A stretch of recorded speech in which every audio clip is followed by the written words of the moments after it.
strange, dark, and mysterious. If you're into stories that make your skin crawl and keep you up at night, then buckle up because this one's a doozy. Delivered in the style you love, true crime, wrapped in eerie details with a twist that'll leave you questioning everything. This is the story of the Forbidden House Mystery.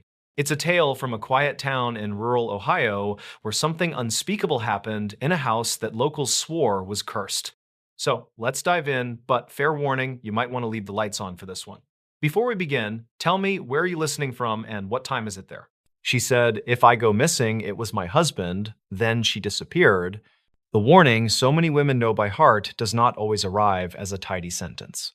Sometimes it shows up as a string of worries shared with a sister, a coworker, a friend who asks if everything is all right and waits through a long, careful silence before the answer comes.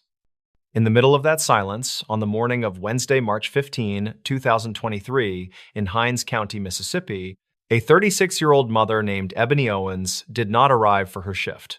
Phones rang, messages stacked up, a supervisor tried again. The stillness around her absence felt wrong, and it felt wrong fast. By late afternoon, relatives had contacted law enforcement. Deputies drove the familiar roads just west of Jackson, over low hills and long stretches of pasture, through clusters of pines and the flat, muddy shoulders that turned dark after rain. Night pressed in. Somewhere out there, beneath the watercolored sky of early spring, a white Acura would be found with fire in its belly and smoke unspooling into the trees. The license plate had been pried away and flung into the woods as if a rectangle of metal could erase the truth of a person's life. The car sat near Old Highway 80 and Jones Road, an intersection used by school buses and farm trucks, not a place for anyone to burn a thing that once carried a family to church and back. Search teams fanned out along culverts and fence lines, into the ragged edges of ditches, and the places where blackberry vines knot up and catch on denim. The weather teased warmth during the day and cooled at night, a soft, shifting air that carried the smell of ash. 10 days is a long time to breathe that smell. 10 days is an eternity for children who want to know whether their mother will tuck them in again and whether the house will feel the same. 10 days after the first call, on Saturday, March 25, 2023, the Big Black River gave up an answer. Not the answer anyone prayed for, but an answer all the same. Investigators worked the case the way river people learn to work a current, reading what moves beneath the surface as carefully as what shows on top. They pulled threads that led from the burned Acura back to the couple's home, where the quiet rooms had become a ledger. Rifles and ammunition, a blanket and clothing darkened with blood. The kinds of items that cannot hold their breath when a warrant opens a door. A bridge over the Big Black carried traffic and, according to forensic testimony later heard in court, a trace that linked back to the same home and the same marriage now peered at under the harsh light of a homicide investigation. Neighbors in Edwards and Jackson and the unincorporated routes between them would tell you marriage is complicated. The courthouse will tell you something else when a body has been recovered and a car has been set ablaze to hide it. The charges arrived in that plain legal cadence that never softens the edges: first-degree murder and third-degree arson. A judge's docket wrote the dates in tidy type. A jailer learned a name. To the family, the process felt like counting backward from a cliff. Through 2 long years that forced birthdays and holidays to be observed with a chair no one could bear to fill, the case made its slow way toward trial. Evidence was logged, motions were argued. In May of 2023, at an arraignment marked by the awkward dance of reading and understanding, the man accused entered his plea. Summer thickened into autumn. Across 2 more winters and another spring, the Big Black kept its course under weathered trusses and past stands of willow, while a courtroom prepared to gather a dozen citizens to weigh a death. In early September of 2025, in a Hinds County courtroom where the air conditioner hummed and the fluorescent lights made everyone look just a little more tired, 12 jurors took their seats. Reporters angled for the clearest view. On Thursday, a state forensics analyst described DNA consistent with ebony on a bridge where, the jury was told, decisions were made in the shadow of night. An investigator with the sheriff's office fielded cross-examination as defense counsel tried to chip at chain of custody and inference as if a life might come undone by picking the right thread. The jurors kept their faces still, pens poised, eyes sliding from witness to screen to counsel table. Then came the testimony that settled into the room with the gravity of a falling anvil. The defendant took the stand. In a voice that wavered between insistence and explanation, he said he had found another man in his own house, in his own bed, with his wife. Anger flared. He claimed fear. He said he fired a gun, that he watched the aftermath of a bullet and made decisions no one can spin into mercy. The state countered that there was no evidence of another man at all, that this was not panic but planning, not a sudden storm but a course charted by a person determined to erase what he had done. The jurors heard both stories, each word weighted with consequence. They also heard about the car, its white paint blistered and sooted by flame near Old Highway 80 and Jones Road, and about the license plate tossed into the trees like a gambler discarding a losing hand. They heard about the river, about March water cold enough to steal the air from your lungs, about how currents take what they can and hold it until they cannot. They heard about the home, where the quiet would not cooperate, where metal and fabric and the microscopic language of blood told a version of Wednesday night that could not be talked away. On Monday, September 8, 2025, the jury delivered its verdict. Guilty of first-degree murder, guilty of third-degree arson. The clerk read the words aloud. A dozen shoulders tightened and then released. The court thanked the jurors for their service, though the word service feels small next to the task of deciding how a life ended and who bears the weight of that end. Before sentence, the judge spoke. People who have spent years in courtrooms learn to choose their moments, and this was one of them. Very seldom does a case, the judge said in substance, trouble this particular bench. Yet this one did.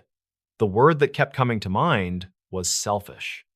The courtroom seemed to lean forward as the syllables landed, because selfish, said out loud by a judge wearing the plain black of authority, is another way of saying you placed your want above another person's life and the lives of 4 children who deserved a mother's voice in the next room and a lamp on in the hallway at night.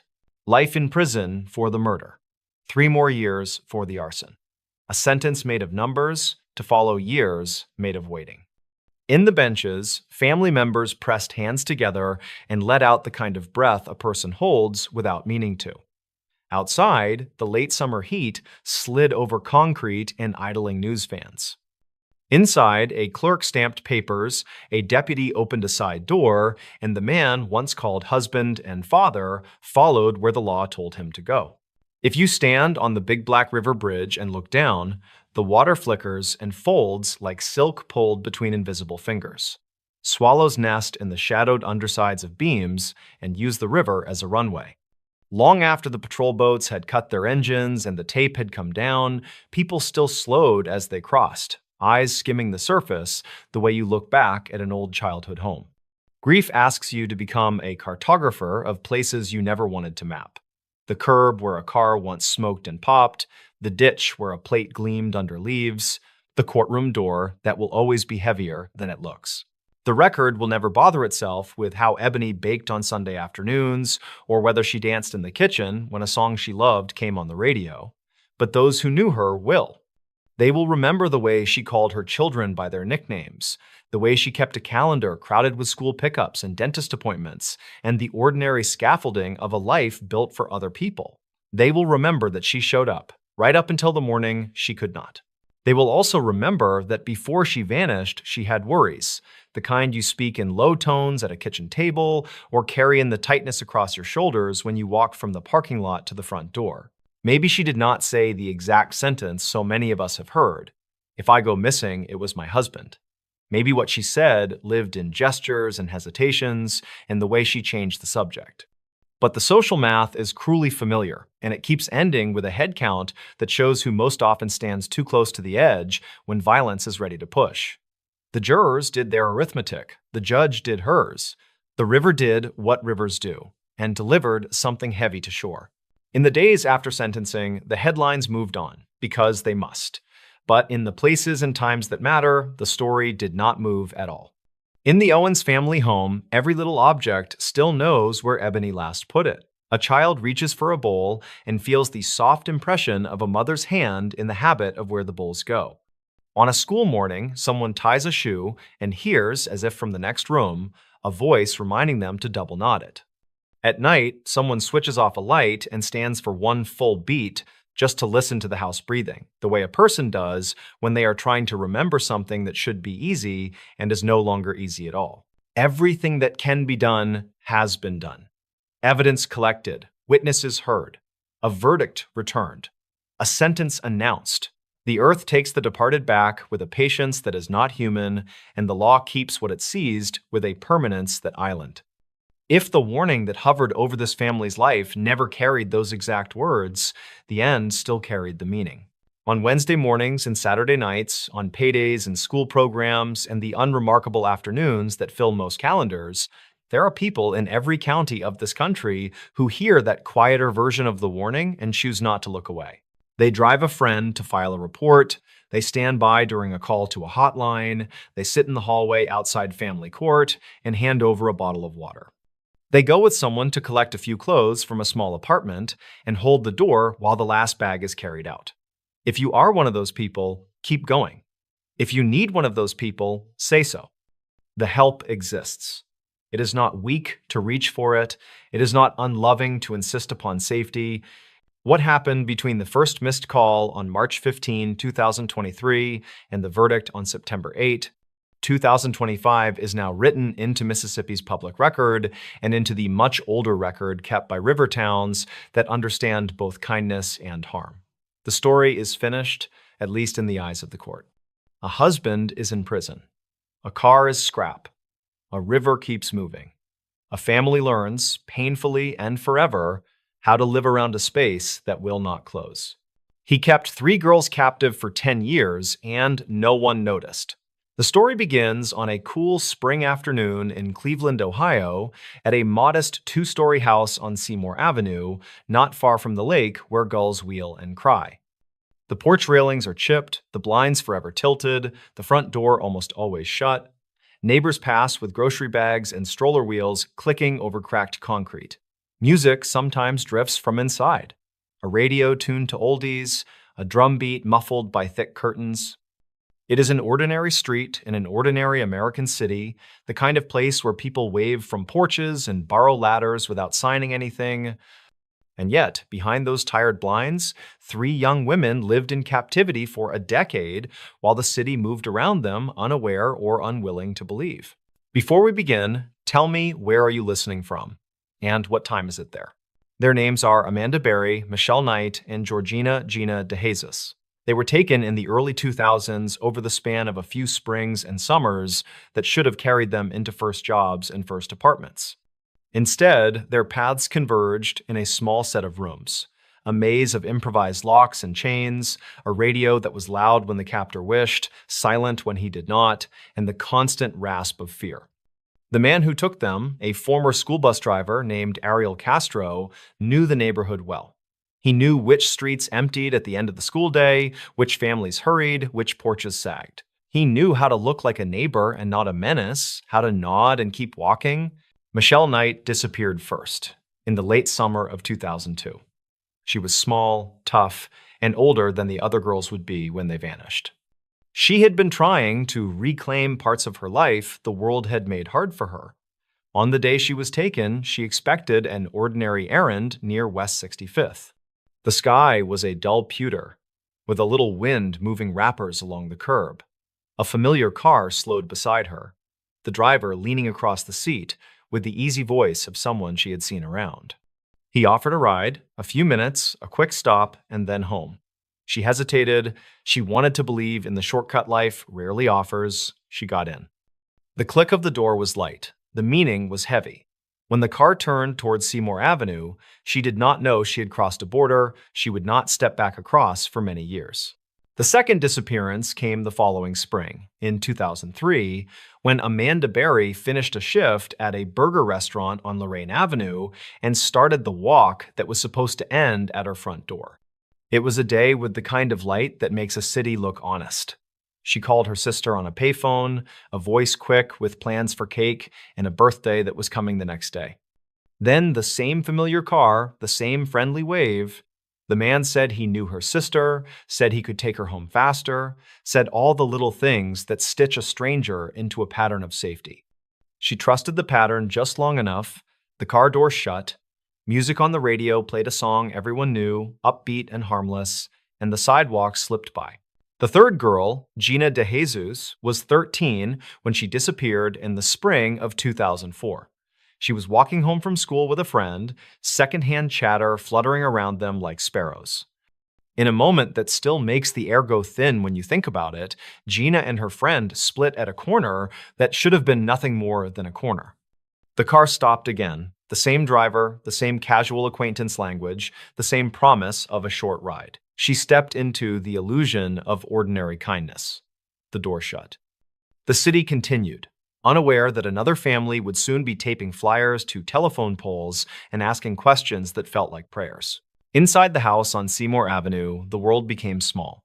Windows were covered, doors groaned with extra locks, hallways narrowed with stored junk and deliberate clutter, the better to slow a sudden flight. Rooms were repurposed into cells. Music from an upstairs radio sometimes blared through the floorboards when the captor wanted to drown out their voices or his own thoughts. At night, the furnace clicked and sighed, and sometimes a neighbor's dog barked, then fell quiet again. The smell of old carpet, fried food, motor oil, and dust saturated the air. The women learned to map time by the way sunlight found seams in the blinds, by the scent of winter's first radiator heat, by the creak of steps that meant he was coming. There were rules. Do this, not that. Speak only when spoken to. Step here, not there. Punishments were swift, the logic always shifting, so that safety could never settle. He starved them or fed them on a whim, bought them fast food, and then withheld the next meal for days, as if kindness had to be balanced by cruelty. He sometimes gave them gifts, little objects that carried poison under their ribbon, a new shirt, a cheap necklace, a used television, a coloring book, a winter hat.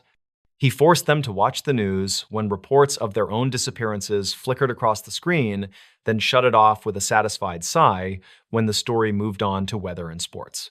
He called them by names he chose, wrote the rules, erased them, wrote them again.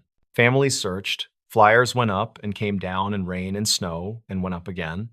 Candlelight vigils lit the fronts of stores and churches. Tips poured in, hot with hope, then cooled.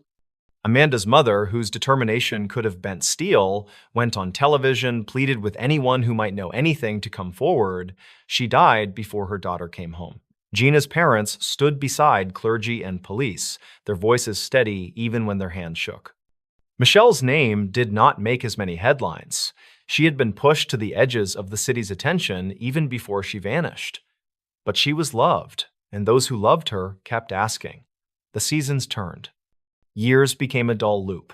Police chased leads that turned to fog. Some neighbors noticed a boarded window and thought little of it.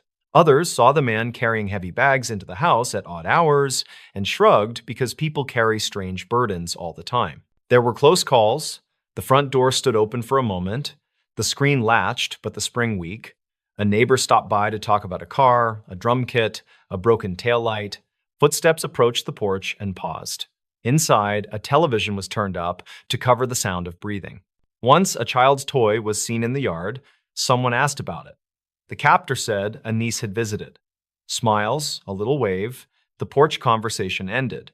The door closed, locks clicked. In the house, the women found a way to hold on to themselves. They whispered to one another when they could. They passed notes when they could not speak.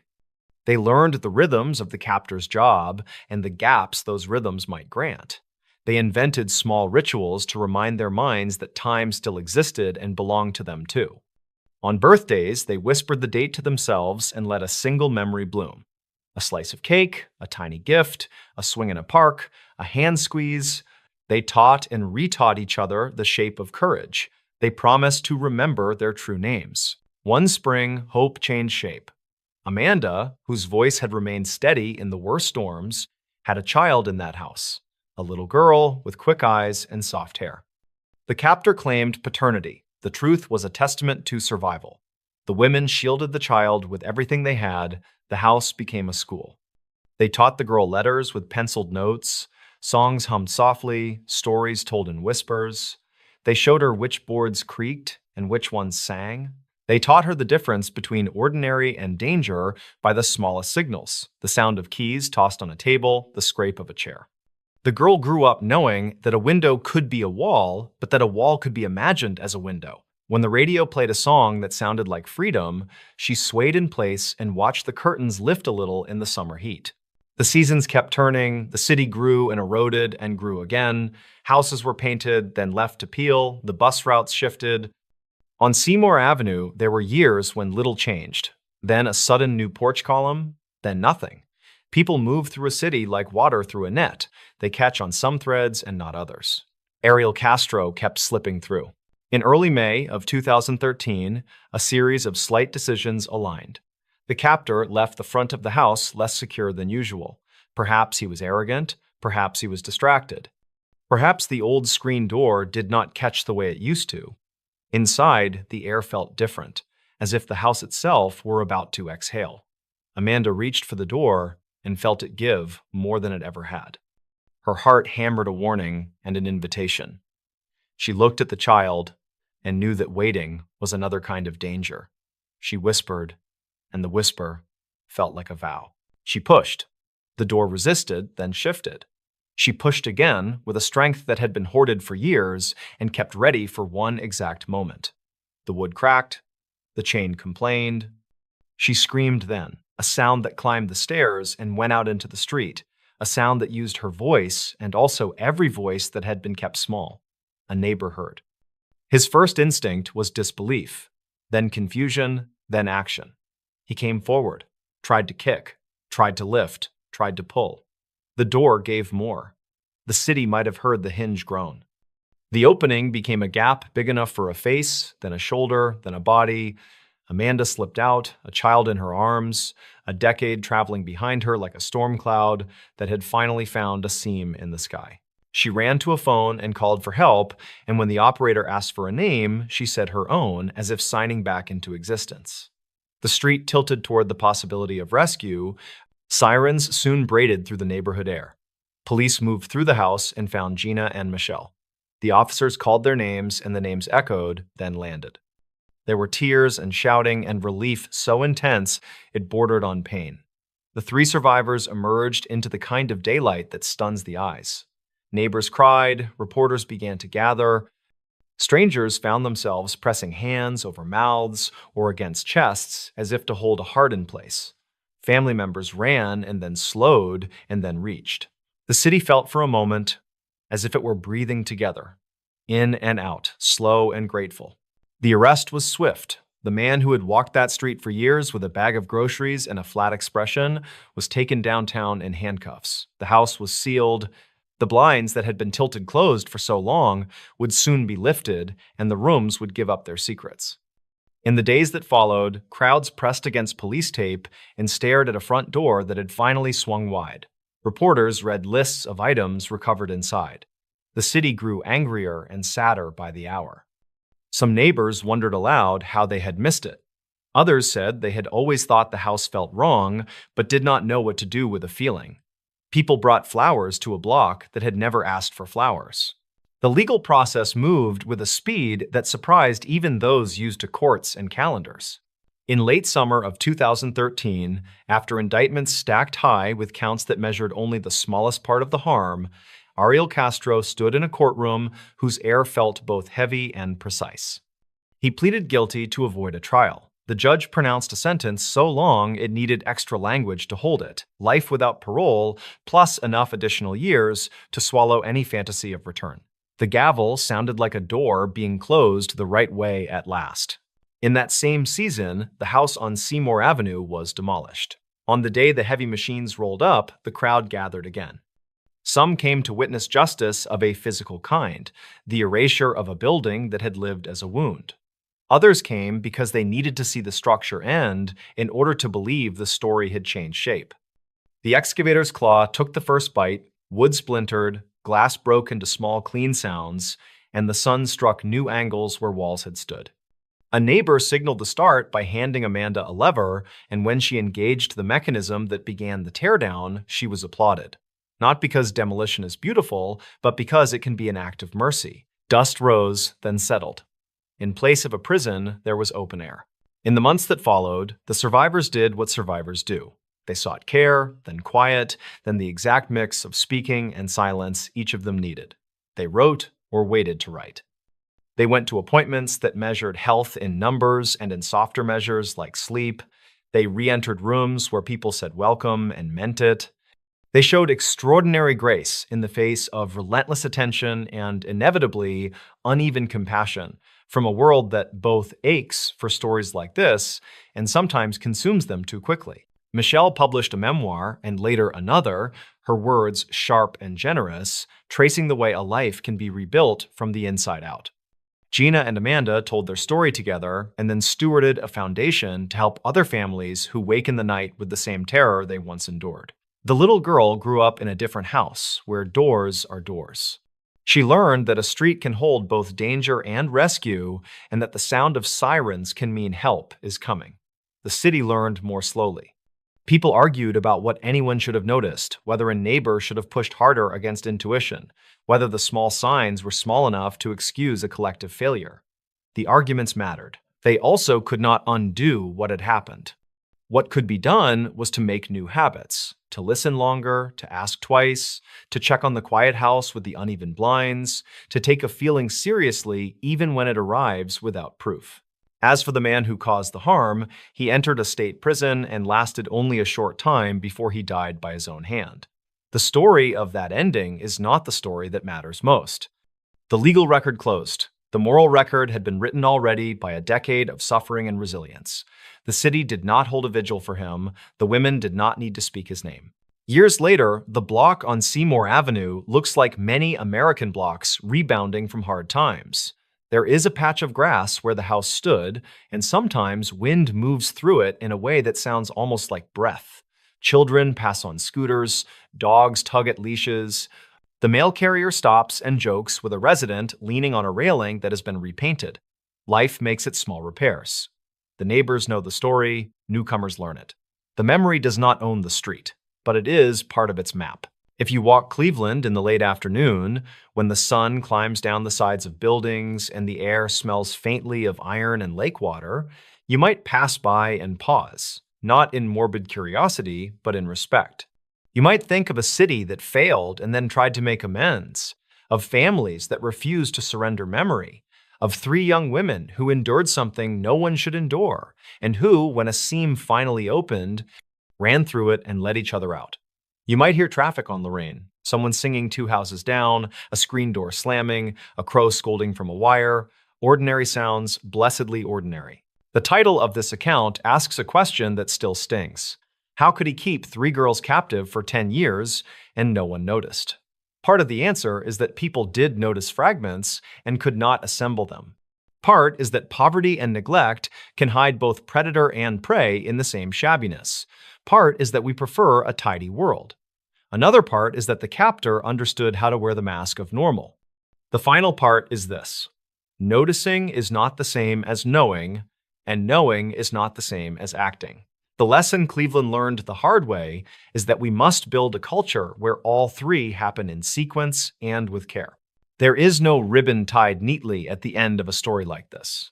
There is only a closed door torn from its hinges and replaced by open sky, a city that wrote a promise to its citizens in dust and sunlight, survivors who continue making futures one brave choice at a time, and a community that learned to listen with its eyes as well as its ears. The question remains, but so does the answer you can hear in the steady cadence of their names. Amanda Berry, Michelle Knight, Georgina Gina DeJesus. They were here all along. They are here now. The rest of us must be worthy of that truth, and the street must stay bright enough and the doors must stay open enough that when someone whispers for help again, the whole neighborhood hears and moves. She faked her own kidnapping and fooled everyone. On a warm Thursday night in mid-July, the kind of southern evening where the air hangs sweet and heavy above the pines, a 25-year-old nursing student named Carlethia Carly Nicole Russell left work in Birmingham and drove south toward Hoover. Traffic thinned along the long, curving lanes of Interstate 459. It was after 9, the sky dimming from bruised purple to black, and the low hum of tires on asphalt felt like a lullaby meant for people who had finally clocked out.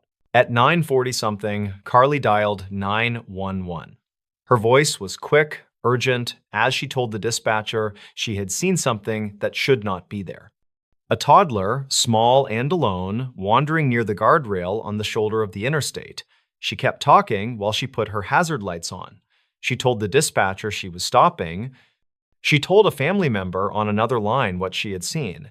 She described a tiny figure beside the sweeping rush of headlights, the danger, the need to act. Then the call went quiet. The line stayed open just long enough to suggest movement, footsteps, a sudden intake of breath, the strange chorus of engines whipping past, and then a muffled silence that made everything feel wrong. Minutes later, officers found her car near the tree line, just off the southbound lanes, hazard lights still flashing. On the road, they found a cell phone, a purse with an Apple Watch inside, a wig. No one could find Carly. The next hours stretched like wire. Night settled into early morning, and the interstate turned into a search corridor. People in reflective vests paced the grass with flashlights, their beams sliding over weeds and broken bottles. Patrol cars idled on the shoulder with their light bars rotating in steady, hypnotic sweeps. State agencies were notified. The community gathered online and in parking lots.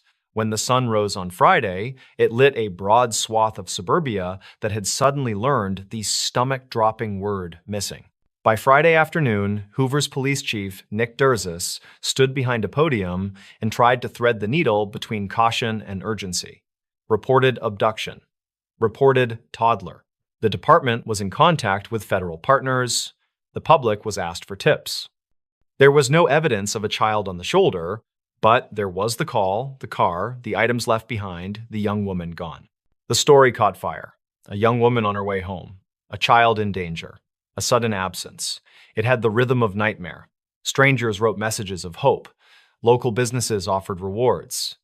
Volunteers stapled flyers to telephone poles and tacked them on corkboards in coffee shops. The edges of the paper curled in the humidity, while people pointed at the smiling photo and spoke in lowered voices. Elsewhere, detectives began tugging at threads. They laid out a minute-by-minute timeline from the second she left her job to the second her voice faded from the 911 tape. They pulled camera footage.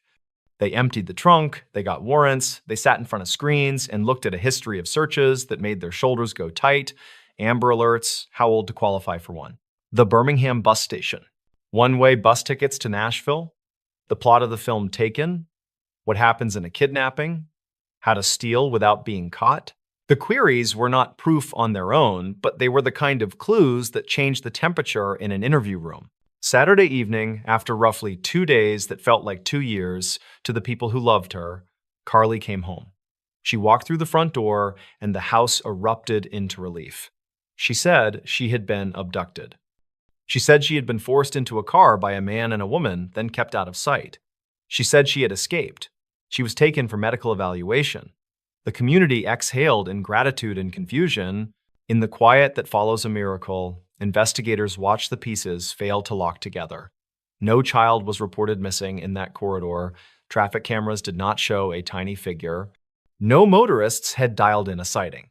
The shoulder where she said she stopped had no marks of a struggle, no signs anyone had scrambled through the brush, and the only items recovered were the ones she left. The more she talked, the more the story frayed under the steady pressure of questions. Days later, the same chief returned to the microphones with a statement from her attorney. There was no kidnapping on Thursday, the 13th of July, in the year 2023. She had not seen a toddler on the side of the interstate. What began with a phone call and a missing car had become a hoax that had pulled in loved ones, strangers, city workers, and federal agents. The apology named the people she had frightened and the resources she had consumed. It was clear, it was painful, it was public.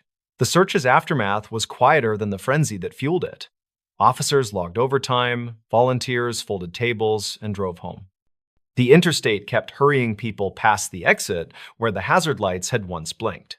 Over the next weeks and months, court dates replaced search parties. The first hearings were held in the municipal building, under the bright, humming lights that make every bench look the same and every hallway feel colder than it should. Reporters whispered about possible sentences. Lawmakers talked about penalties for false reports. The faces at the defense table changed expression by degrees you only notice if you have spent time on those benches. The most gripping thing, in the end, was not the twist of deception, but the ordinariness of the consequences. A young woman stood before a judge in the Bessemer division of the circuit court.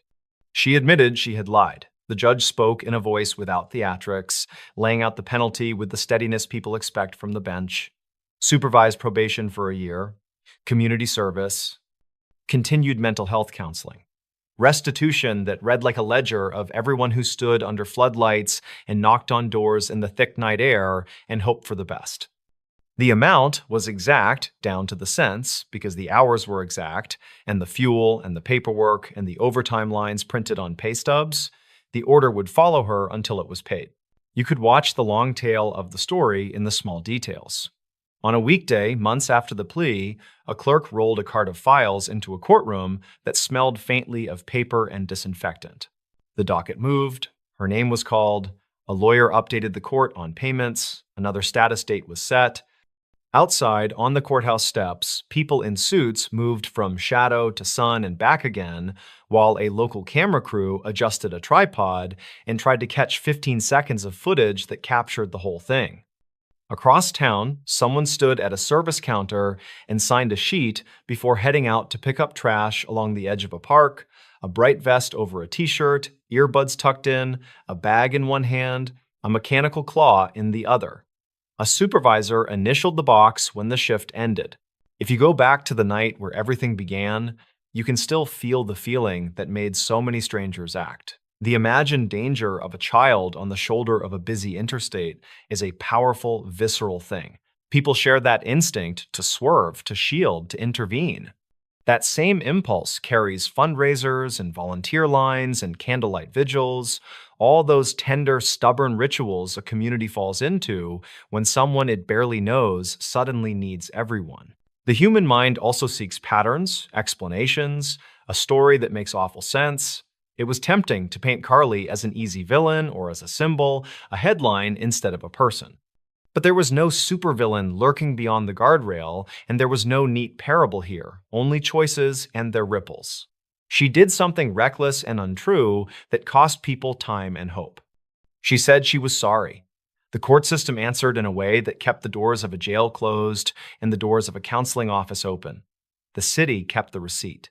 For families who posted her photo and paced their kitchens with phones in their hands, there was a bruise of betrayal that faded slowly. For the dispatchers and patrol officers and detectives, there was another case file with a different kind of ending. For the rest of us, it was a reminder that even a lie can summon the very best parts of a community, which is precisely why it feels so heavy after the truth arrives. The highway still runs past Hoover, smooth and bright under the floodlights. On some nights, the sky is so clean and clear you can see the blue glow of dashboard screens from a bridge as cars slide beneath you. On other nights, rain hammers the lanes until the shoulder looks like a narrow river. People make their calls. They say what they have seen or think they have seen, and the voice on the other end keeps them calm while help heads that way. Somewhere, a dispatcher hangs up, writes a time in the margin, and listens for the next ring. There is no mystery left to solve in this story, and there is nothing to wait for. What began with the kind of plea that makes people pull over and look around ended with a record that says plainly what happened. A phone call, a lie, 2 days of fear, an apology, probation, community service, counseling, restitution that gets chipped away month by month, like a slow debt to a town that showed up when called. The lesson is not that people should stop looking out for one another. The lesson is that truth matters most when the stakes are highest, and that a community's faith is a living thing that deserves care. The summer night has long since dissolved into other seasons. The headline has moved down the page, the interstate hums, and if you stand on the shoulder where the hazard lights flashed and listen, you will hear only wind and tire noise and the rush of air across guardrails. No voices, no panic, no miracle return at the front door. Just the ordinary life of a place that answered a call, learned the truth, and went back to work. He terrorized a town at night and was never caught. They called it the Spring of Fear. Not at first, At first, it was only a rumor that drifted through the piney woods, across the low bridges, and over the state line that splits Texarkana into two jurisdictions and one shared heartbeat. By the time the leaves thickened and the cicadas began to sing, the rumor had hardened into a name that people refused to say after dark: the Phantom. Before we begin, tell me, where are you listening from and what time is it there? The year was 1946. America had just stepped out of one war and into the uneasy brightness of peace. Returning soldiers wore their hair short and their optimism longer. Saturday dances filled gymnasiums. The radio spun out swing tunes and baseball scores. In Texarkana, a town pinned between Texas and Arkansas, night meant cruising the two-lane roads that curved into the countryside, a few miles from neon signs and soda fountains. Couples parked beneath live oaks. Crickets stitched the silence shut. On a Friday night in late February, the air was cool and damp. A draft of fog clung to the ditches off Richmond Road. After midnight had tipped into the small hours of Saturday, a young man named Jimmy Hollis and his companion, Mary Jean LeRae, pulled to the shoulder at a quiet spot. They talked. They listened to the faraway swish of tires on Highway 67. They did not know that some footsteps had already found them. A shape emerged from the dark. He wore a burlap-like sack pulled low, two eye holes cut roughly. He held a pistol. He ordered Jimmy out of the car, voice flat, almost effectless, as if reciting. He demanded that Jimmy remove his trousers, then struck him down with the barrel until bone gave way and blood pooled black on the road. He turned the gun toward Mary Jean and told her to run. She stumbled barefoot into the brush, afraid to look back. Branches lashing her calves, the smell of iron and earth filling her lungs. He caught her. He threatened. He dragged her to the road again. He toyed with terror like a cat with a trapped bird. And then, just as suddenly, he vanished into the dark. Jimmy survived, so did Mary Jean. The hospital lights were too bright for the stories they told, and the sheriff's men scribbled notes while the doctors stitched wounds and pressed ice to swelling. A masked man. A voice that did not rise or fall. Demands that made no sense, no fingerprints, no tire tracks that could be trusted on a road that carried half the county.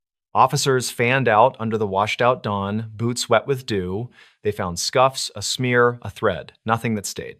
The newspapers in Texarkana ran the story on Saturday evening. A masked assailant. A brutal beating. The words felt like a stray storm cloud that would blow away by Monday. But the cloud did not move. It grew. 4 weeks later, on a Sunday in late March, a motorist noticed a Ford coupe pulled off the gravel near a lover's lane west of town.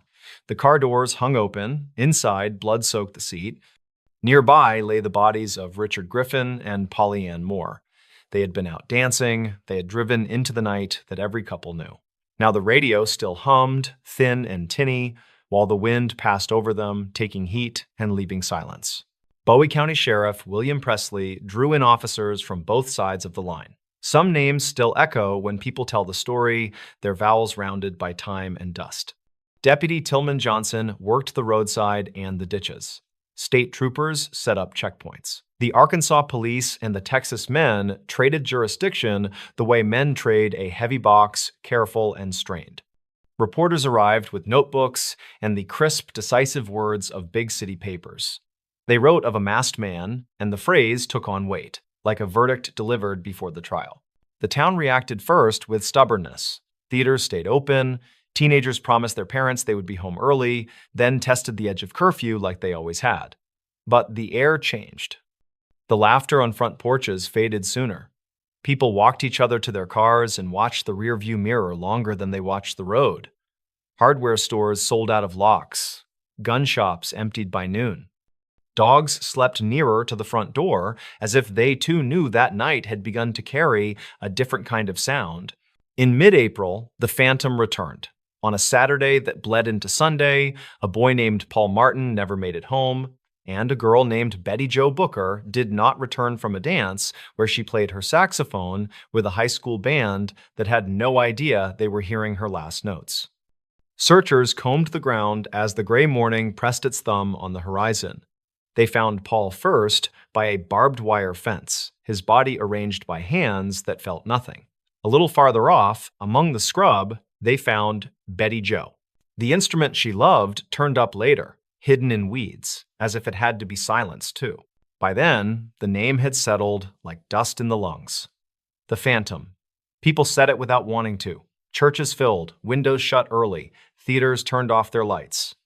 The sheriff's office lines rang all night, the phones rattling with reports of footsteps, of a car idling just beyond a hedge, of a figure passing a widow's glass.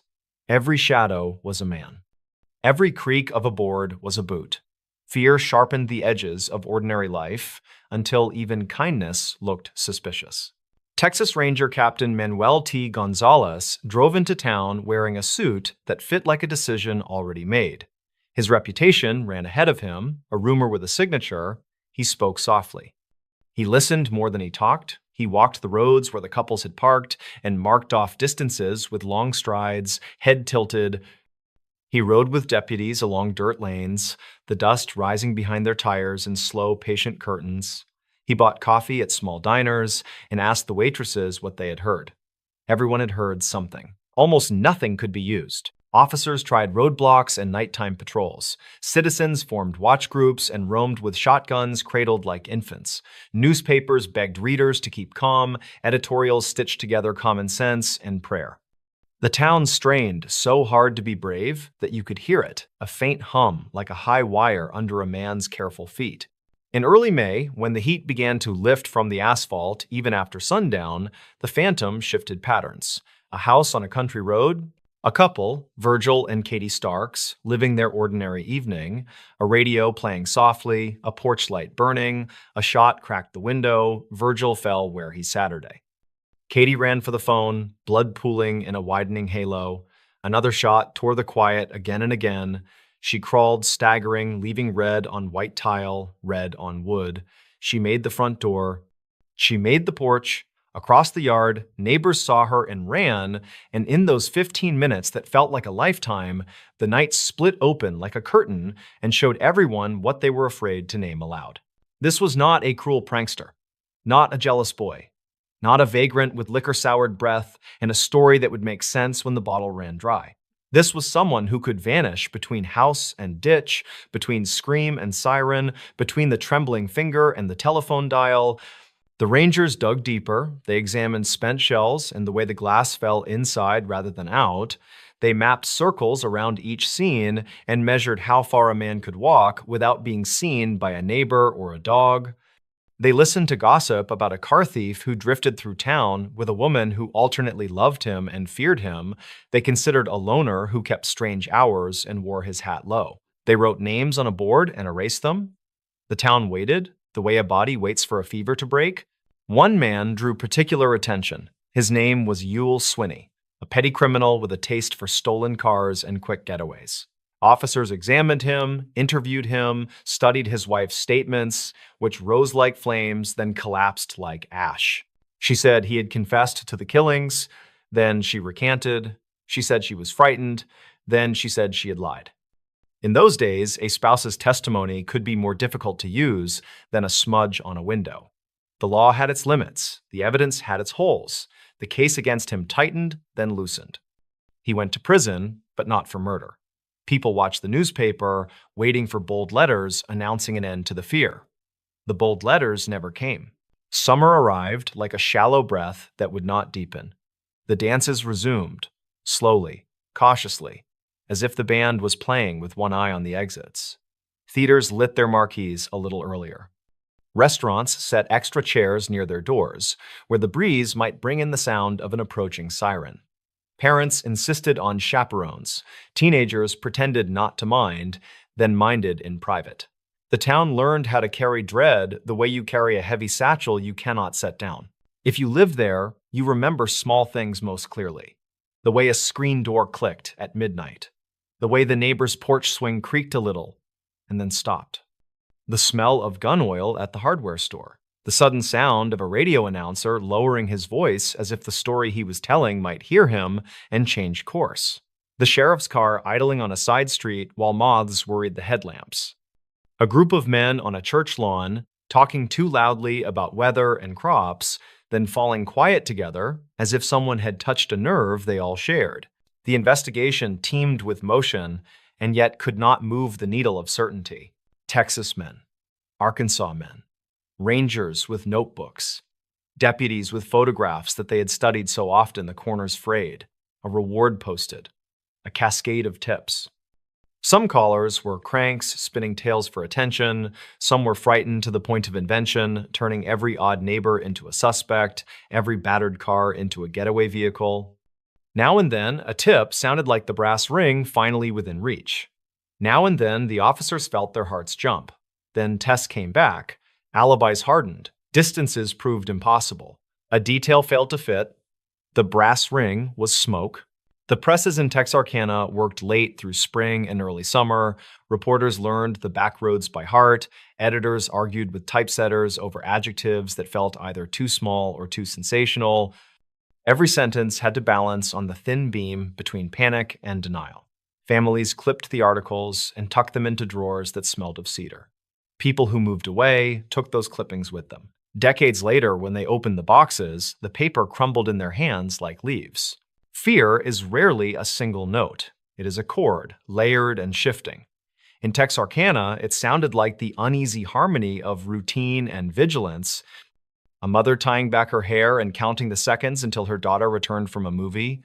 A father checking the door for the third time, then the fourth. A high school boy practicing his excuses and his bravery in the same breath. A deputy driving the same loop again and again and again, making a pattern that might be predictable enough to catch the man who slipped through patterns like a fish through a net. By late summer, the phantom's violence ceased. If he was one man, he either left or chose to stop. If he was a story that had temporarily walked on legs, those legs gave out. The town did not relax so much as slowly exhale, one careful inch at a time. The Rangers drifted back to Austin, the sheriff's office filed the photographs, the watch groups put their shotguns back in closets where dust, at last, had a chance to settle. Time passed. A year, then 5. The war faded into memory, replaced by new wars fought far away and noisily reported at dinner tables. The teenagers who had clenched their teeth through fear became parents who learned to say, "Be careful," without letting their voice tremble. The roads where couples once parked grew busier. Light encroached on the edges of fields that had felt limitless in the dark. The town stitched itself the way skin knits after a deep cut. A scar formed. You could deny it in daylight. At night, in the hush between one song on the radio and the next, you could still feel the pull. Investigators kept the case alive as best they could. Years later, some officers looked back and insisted that the man had been among those first suspects. They said his name like a password to a club you did not want to join. Others argued that the case had never been one man at all. Copycats. A run of crimes linked by fear more firmly than by evidence. They reviewed the files, shaking their heads at the limits of mid-century forensics. If only, they said. If only fibers. If only DNA. If only the ability to match bullets with a kind of mechanical certainty that would render doubt into a footnote. But history does not take edits. It keeps its first draft, smudges and all. The Texarkana files remained as they were, ink on paper, photographs with white borders, statements signed by hands that have since stilled, the girl with the saxophone, the boy by the fence, the couple in the car, the woman on the porch, blood streaking the boards, will burning hotter than fear. The names matter. The lives matter more than the man who came in the dark. And yet it is the dark we return to when the town's story gets told. There are details that still hold the mind. The burlap sack with rough eye holes, the voice without a tremor or any trace of laughter. The way the crimes for a time kept to weekends, as if the killer worked a weekday job like anyone else, punched in and out, and then slipped beyond the clock when the moon rose and the roads thinned. The precision with which he approached, the quickness with which he was gone. The absurd tenderness of a saxophone tucked into weeds as if it needed to be hidden from the Sunday. If you walk those roads today, the trees are taller, the ditches are deeper, the world is louder. But if you stop and let the cars pass, if you let the last one's taillights disappear, you can hear what they heard. A faraway whistle, wind glancing off wire, the chirr of insects, the hush that comes right before something breaks it. The town is different now, but night is night. It presses, close and weightless, like a hand that does not mean to harm and yet reminds you of hands that have. Some stories refuse endings. This one has a different kind. It has a stopping place, and the stopping place is not satisfaction. It is acceptance. Sheriff Presley's men did not find the killer. Captain Gonzalez and his rangers did not pull a single right thread and unravel the whole. The suspects named in confident whispers did not become perpetrators in the record. The phantom of Texarkana receded the way some storms recede, not because they resolve, but because the sky decides it has had enough. The families bore the weight, as families do. They marked birthdays that did not come. They kept rooms as they were, then finally changed them, slowly, one drawer at a time. They sat at kitchen tables with sunlight on their hands and chose to speak or chose to be quiet. Their grief did not seek the loudness of headlines. It lived in the stoop of shoulders and the softness of eyes and the way they greeted each other at church with a grip that lingered a second longer than manners required. And the town carried on. It learned that fear can be outrun only by living. Street lamps multiplied. Patrols changed routes. Citizens got better at calling in what they saw without letting imagination whip every shadow into a threat. Younger people moved in and learned the story as local history, not lived memory. Older people sighed and nodded. The river ran, the ball games were played, the neon signs winked on and off each evening, and had no opinion about the past. If there is a lesson, it is not a comfortable one. There are acts and actors that slip past the perimeter we build of locks and laws and vigilance. Some of them are caught, some are not. A community is not defined only by its worst nights. It is also defined by the mornings that follow, when doors open and people step onto porches and the smell of coffee floats out into air that feels, if not safe, then at least shared. Texarkana's spring of fear ended without a headline. The papers moved on, the rangers took on other cases. The sheriff's blotter returned to the ordinary rhythm of thefts and disputes and the occasional bar fight that ended with apologies poured over gravel. The victims did not return. That is the fact from which all the other facts must hang. And the man who took them did not stand in a courtroom and hear the verdict. That is the space into which the mind wanders when the house is quiet and the past leans close. Yet the town is not a wound. It is a place where people are born, fall in love, grow old. A place where a woman once crawled bleeding across a porch and found the strength to pull herself into the yard where neighbors were already running. A place where a girl played saxophone beneath gymnasium lights and made a roomful of people lift their eyes and grin. A place where a boy walked toward a car and was not alone when they finally found him, because from that moment on, no one told his story in the singular. Kidnapped at 11, found 18 years later in her kidnapper's backyard.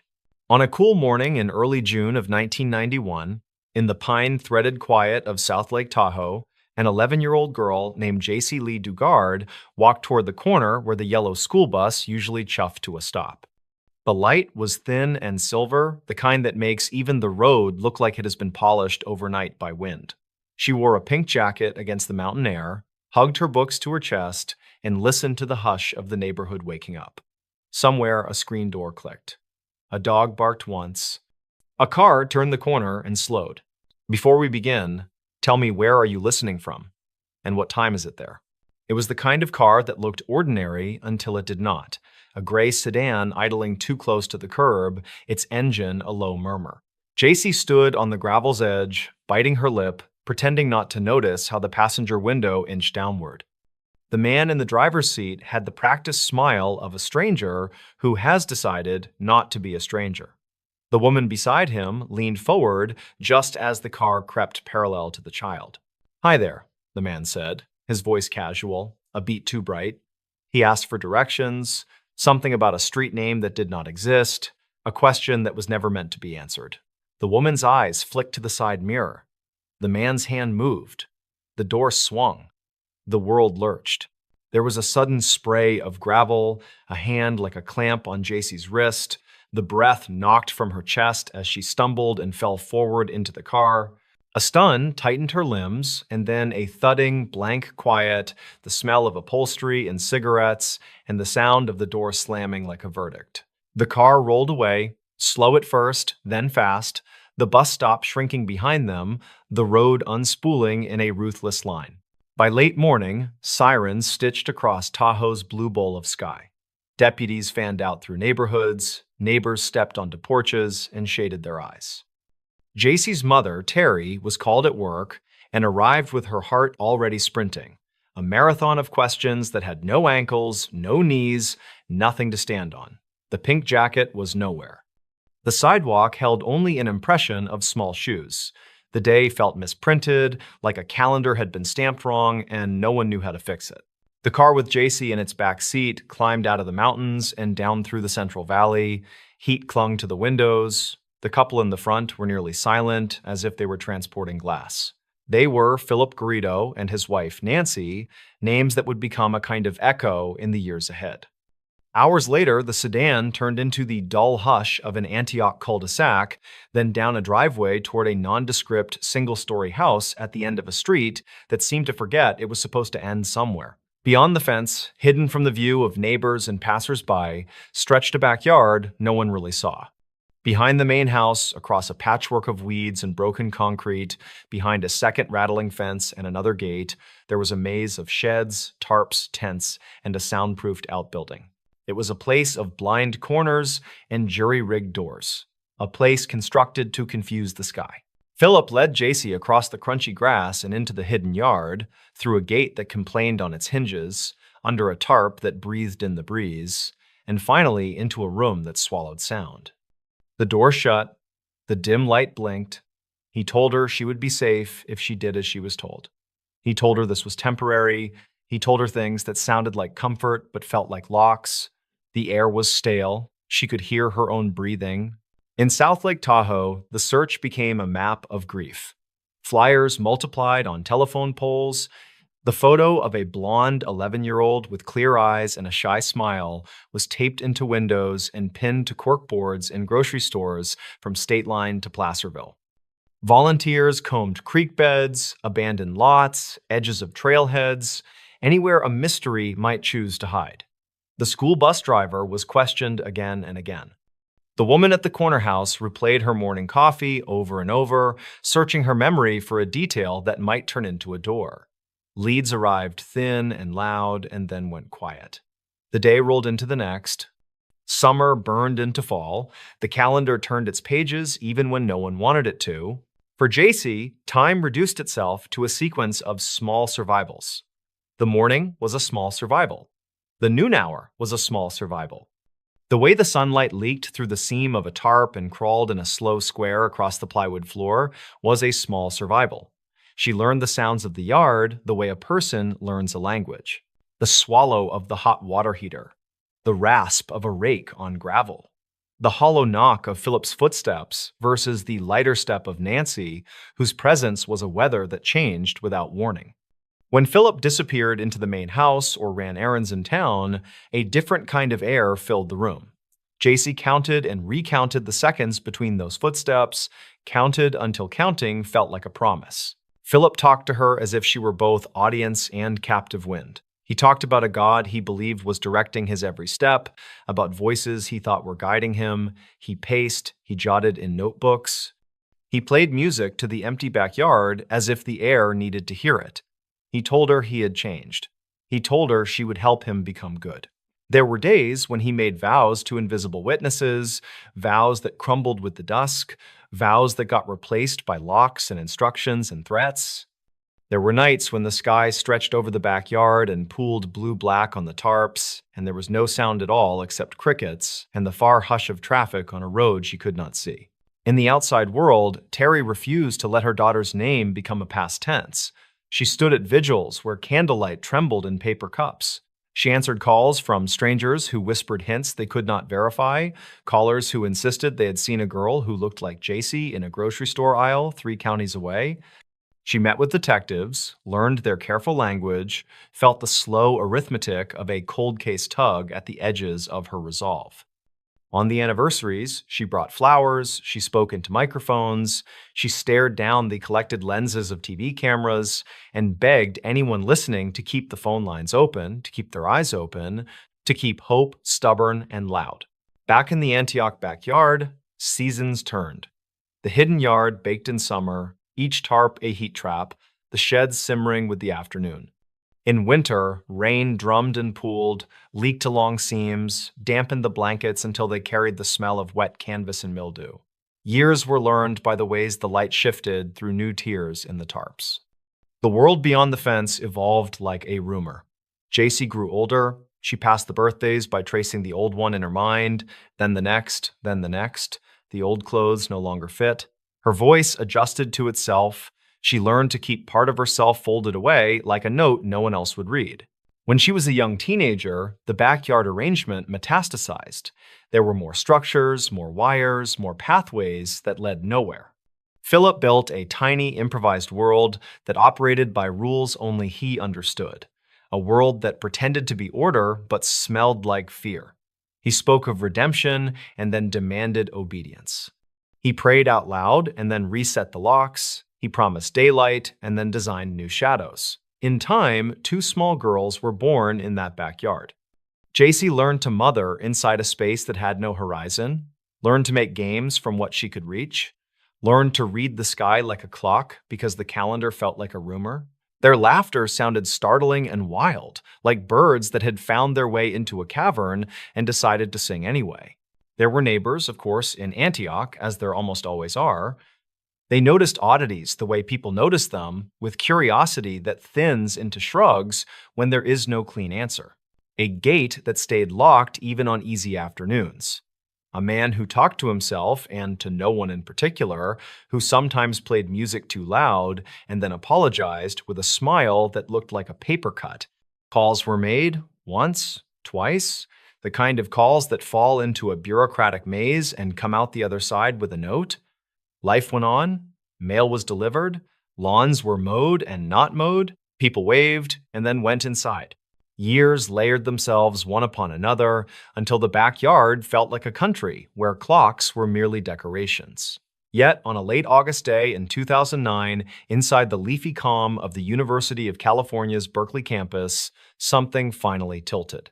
Philip arrived with the 2 girls, now school age, leading them as if he were their guardian, which he was not, and yet in that moment, he played the part with a confidence that looked like certainty. He wanted a permit for an event that had the scrim of religious purpose.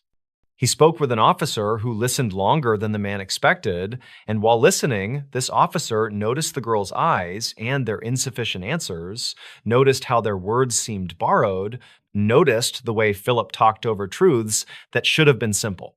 That thin thread of suspicion grew. The officer made a call, another campus officer leaned in. A parole agent, who had known Philip on paper and in scheduled visits, pulled those papers off the shelf and fanned them like a hand of suddenly dangerous cards. Someone asked Philip to come in. He returned to his hidden house, collected the women and the girls, and then drove back to the parole office as if the story he had told himself could stand up in the light. He believed in his invention. He believed in the labyrinth he had kept. He did not understand yet that the doors would open anyway. At the parole office, the light was sterile and equal, the kind that does not cave to performances. The conversations forked and turned. Names were offered and then corrected, then offered again. Simple questions were asked, and those simple questions made the room feel complicated. JC's heart was a runaway horse in that room. She had learned the art of caution to a degree most adults never have to consider, yet something in the air changed. Something she could feel even as she clutched the hands of the 2 girls. A sympathetic voice coaxed, not a command, but a path. A detective stepped close, a woman with steady eyes and a tone built to be believed. Who are you? Not who he says you are. Not who you have been made to be. Who are you? JC had spent nearly 2 decades without her own name spoken to her in a room that was safe. She had practiced her real name silently in the dark once, then stopped, because language could be dangerous in a place that weaponized attention. In the parole office, her voice went first to a whisper. Then it rose. My name is JC. The syllables felt both new and ancient in her mouth. The room inhaled. The parole agent stepped out into a short corridor and made a phone call that hit like a bell. Shortly afterward, the detective placed another call, this one to South Lake Tahoe. On the receiving end, a department that had carried a case for 18 years paused. The afternoon there was warm, the air thin and precise, and then the voice on the line said a name that had become, for many, a memorial. "We think we have her. We need you to come." By evening, the Antioch property was strung with tape and lantern light, the quiet of the cul-de-sac shattered by radios, and the careful footfalls of law enforcement. The backyard, that stash of makeshift rooms and weathered tarps, was transformed into a scene that had to be read like a book whose chapters had been intentionally scrambled. Officers moved through the maze with slow purpose, measuring the distances between doors that had never opened to outsiders and noting the ways the structures intersected, which made no sense to anyone who valued daylight. Evidence technicians spoke in low voices, called out to each other with single words, logged what could be logged. They cataloged not just objects, but the architecture of control. In a separate room, JC sat with her daughters, the fluorescent light softening in the evening. She held their hands, answered their questions quietly, and tried to stitch together a way to explain a world that was finally beginning to expand. She tasted the idea of tomorrow and found it strange and too bright, but the strangeness did not scare her. It felt like a cliff with a rail and a view. When she was asked if there was someone she wanted to call, her breath faltered. A phone appeared. Numbers were dialed. The ring went through deep space, through years that suddenly felt stackable, and landed in a house where a mother had never moved out of the reach of hope. Terry picked up and said hello, a word she had said 1,000,000 times, yet this time it trembled like a bell being struck. The voice on the other end was thin and winded, the voice of a person who had been walking a long time and had finally stopped. "Mom." The room seemed to tilt. The sky outside her window seemed to listen. Then the rest of the sentence came, threaded with disbelief and something stronger than relief. "It is me." There are reunions that are filmed and end up being watched by people who need proof that gravity is not the only law that holds. There are reunions that happen behind closed doors and remain private, quiet as a hand sliding across a table to find another hand. The reunion between JC and her mother was their own, edged by cameras and microphones, yes, but also protected by the choice to keep some sentences unrecorded. They met again on a late August evening, 2009, faces altered by the mileage of years, and yet instantly familiar, as if the day in 1991 had only just turned its head and been coaxed to look back. In the days that followed, leaks and headlines tumbled into the world at their usual velocity. The hidden yard in Antioch was shown from above, from the side, in crude sketches and careful diagrams. The arc of the story compressed itself into the speed of news. Seemingly, everyone had something to say, a version of events to rehearse, but beneath the public narrative ran the quieter work. There were interviews paced not by the clock, but by breath. There were counselors who understood how to measure time differently, by thresholds crossed and numbness thawed. There were legal proceedings for Philip and Nancy, whose names now carried the weight of charges and the silent noise of courtroom air. There were case numbers and dates and the kind of paperwork that is a civilization's attempt to name harm and place it in a ledger. For JC and her daughters, there were firsts tucked inside ordinary acts. The first time a door opened without a key kept elsewhere. The first time a window looked onto a street that she could step onto without permission. The first time the voice of a neighbor carried through the evening and sounded like a possibility instead of a threat. Grocery store aisles were vast, blinking with options. The smell of laundry from a machine in another room felt like a story told by someone who loved her. Silence changed flavor, no longer sharpened by dread, now merely a space to fill or not fill. She learned again to wear her name comfortably, to let it ring and rest, to let it introduce her and not scare her. When the state's attorneys presented their case, they spoke for hours about years, and yet no speaking could be sufficient to balance what those years contained. The law did what it could, which is never all of what is needed, and the court offered outcomes that felt both necessary and insufficient by design, because the past cannot be erased, only contained and named and held at a distance by offensive consequences. For the first time in nearly 2 decades, choices began to stack in front of JC like bright stones on a path. Some days she chose quiet. Some days she chose loud. Some days she chose to remain still and let the sun find her where she Saturday. In her own time, she began to write. She found that language, when it is not being used to threaten or confuse, can become scaffolding. She wrote about mornings that made sense. She wrote about the night sounds she now loved. She wrote about the moment her name returned to her in a room that smelled like coffee and printer paper and relief. She wrote about love and how it had survived in a hidden place, stubborn as grass, finding the smallest crack in concrete and insisting on green. She wrote for herself first, then for her daughters, then for anyone who needed to know that the story did not end with a gate opening. The story continued into kitchens and parks and classrooms and quiet late nights in rooms where the walls were just walls and the doors were just doors. There is a photograph taken long after the late August day, when the world learned her name again. In it, the light is ordinary. The frame is sweet with nothingness. A table is set. A window shows a sliver of an afternoon that has not been arranged for television. There are no tarps, no shed doors, no hinges that stick. The weight in the photo lives not in what is seen, but in what is missing. The backyard that had swallowed 18 years does not exist here. There is only the open fact of a life going forward, even if forward sometimes means a small step and then a pause, a breath, and then another step. If you listen closely to how such stories end, you will hear that they often refuse to click shut like a latch. Recovery is not a straight hallway, but a series of rooms that open into other rooms.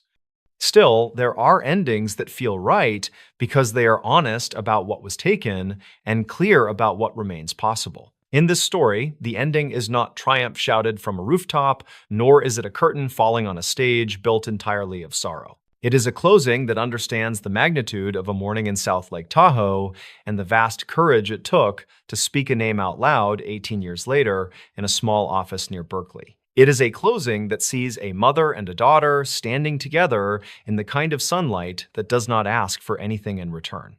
So the last image is quiet. A front door stands open to a world that is, finally, simply a world. In the distance, an ordinary bus exhales and moves on. A name is spoken, once, clearly, just to feel its shape.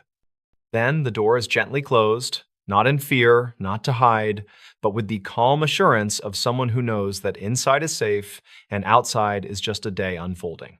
The latch settles, the house breathes. And the story, held steady by the people who refused to forget and by the person who survived, comes to rest without fanfare, complete in its own measured way. She left a note saying, "Be right back," then she was gone. The paper scrap was half the size of a postcard, torn from the top of a spiral pad so that a thin fringe of white curls still clung to one edge. It sat beneath a ceramic magnet shaped like a gull on the refrigerator door of a rental cottage in Neskowin, Oregon. In ordinary light, it would have been nothing, the sort of domestic scribble that comes and goes in a kitchen.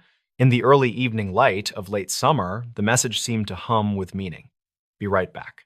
The person who wrote the words was named Maren Aldridge. She was 30 years old that summer, a museum registrar from Spokane who had driven to the coast for a long weekend with two friends, a thrifted ice chest, and a stack of folded maps that she refused to throw away even though everyone else trusted their phones. The year was written across a wall calendar in whaletail silhouettes and block letters at the cottage. It said late August, the first week leading into a holiday weekend in the year 2019. Before we begin, tell me, where are you listening from and what time is it there? The Friday they arrived, wind combed the beach into ripples and folded the froth back on itself. The cottage was salt-streaked, cedar-shingled, the kind of place that keeps the smell of the sea even when the windows are shut. You could hear the surf from the tiny porch. When the three friends, Maren and a pair of college companions named Tala and Greer, unloaded their bags, they joked the gull magnet would be their butler and declared the calendar their house rules. Maren tucked her maps between the microwave and a jar of wooden spoons. She slid a small field notebook into her pocket, the same one she brought on hikes, to list birds she never got around to identifying. She wore a windbreaker, the color of beach grass, and a cheap digital watch with a face scratched until it clouded. They cooked late that first night, steam purling the kitchen window while onions went soft in a skillet. Laughter threaded across the room. Music low. a local station with a disc jockey who loved to say the tide numbers out loud like scores at the end of a game. When the three finally fell quiet, the cottage ticked and settled around them. Outside, a buoy clanged through the darkness. On Saturday morning, fog slept on the dunes. Greer left early to run south along the waterline and came back rosy with cold, reporting a scatter of sand dollars and a blue heron standing as if forgotten by the rest of the shore. In the late morning, after coffee, after toast burned once, and the fire alarm chirped in protest, they drove inland to a farmer's market and a thrift store where Tala found a jacket old enough to be stylish again. Marin wandered the aisles with a small stack of postcards in her hand, reading the scrawled messages as if she might recognize a name. On one, someone had written, "The coast is a kind of cure." On another, "Tell Gwen the sea keeps secrets she does not need." She bought both and tucked them with the others. What no one there noticed, because there was nothing to notice, was that all the threads of an ordinary weekend had already aligned. The hours were arranged like stepping stones. Every detail was in its place. The note did not exist yet. In the late afternoon, clouds tore apart and left the sky a pale, rinsed blue. They ate early on the porch.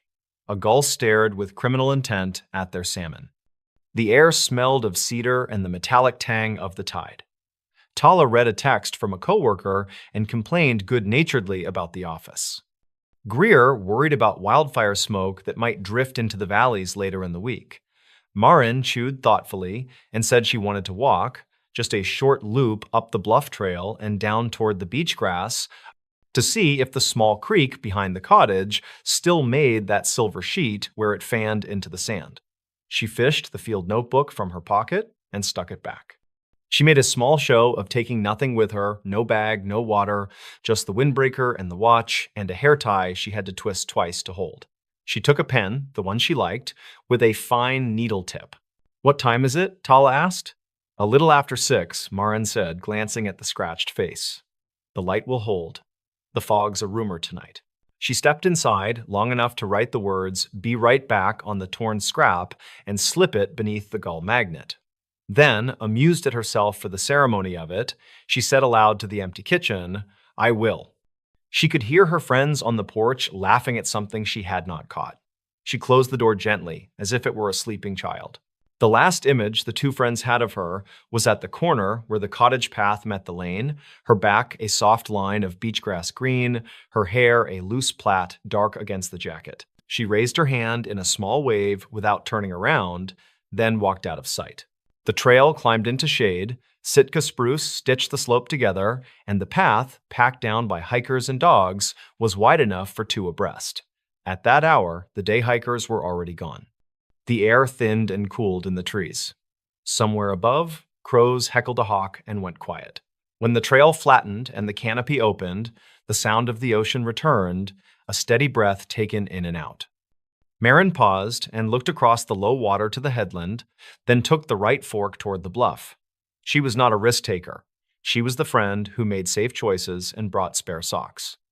If a sign suggested caution, she obeyed. Her field notebook had neat, patient lines. She did not scribble, she printed. At about 6:30, down on the porch, Tala stood to clear the plates. She noticed the gull magnet and the note and said, "She is cute," as if affection could be pinned there with the paper. Greer said, "We should open a bottle and keep some for her," and leaned into the kitchen to set the corkscrew on the counter. The air cooled a degree. Somewhere straight out at sea, the buoy answered the hour. By 7, the color had drained from the grass, and the first of the evening chill slid down from the trees. Tala texted, "You good?" Greer texted a small wave. Neither of them felt any tug of dread. The note was a promise, and they respected people who say what they will do. At 7:15, a dog walker climbing from the beach saw a woman in a green jacket standing behind the low fence that marked the bluff's edge, and wrote later that she looked not worried but concentrated, like someone counting distant flashes. The dog paused, nosed something rank, and the walker tugged him on. At 7:30, a couple in the parking pullout at the top of the trailhead remembered a woman stepping down from the bluff path and touching the rail once with her palm as if it were warm. The couple argued in low voices about whether the coastal road was open to the south. The woman in green passed them and went inland toward the trees, or so they said later. The timestamps of their own photographs that evening placed them there at about 7:28. The phone chronicled the alibi in silence. At 7:40, the tide rolled itself close. At 7:55, Tala's second text made a sound that was too loud for the room. It hung there. By 8:15, they were standing in the lane with their hands shoved into their sleeves, looking toward the trailhead, telling each other the light would carry just a little longer. They tried to laugh. They said together, "Be right back," and both of them shook their heads at the symmetry. At 8:20, Greer walked up to the trailhead and went 100 yards under the trees, then returned. "I cannot see my own shoes," she said. Tala said, "She knows these paths." Greer said, "Not at night." They did not yet believe that anything was wrong. They believed in dead batteries and lost service. They believed in the way a friend's voice makes everything ordinary again the moment it returns. At 8:50, they called the non-emergency number for Tillamook County and were told to give it time. Adults on vacation leave for walks, adults change their minds, adults do not have curfews. The man on the phone suggested they go to the neighbor to ask if anyone had seen her pass. "Do not panic," he said, and you could hear in his tone that he believed he was offering comfort. Leave the porch light on for her, put a towel on the doorknob if she might come in wet so she does not drip the whole way down the hall. At 9:10, they were texting again, then calling, then standing in the lane, then sitting, then standing. The gull magnet held fast to its square of steel. The note did not move. Wind pressed it flat to the refrigerator like a hand. Sometime after 9:30, a deputy named Keegan Holt arrived in a truck that choo-chooed over the gravel and then coughed quiet. He had the kind of face that looked older when he was thinking. He listened to the story on the porch while his radio muttered to itself in clipped numbers. He walked them through the expected questions, the ones that come like beads on a string: any medication, any history of walking off or wanting to be alone, a recent fight, a recent fear.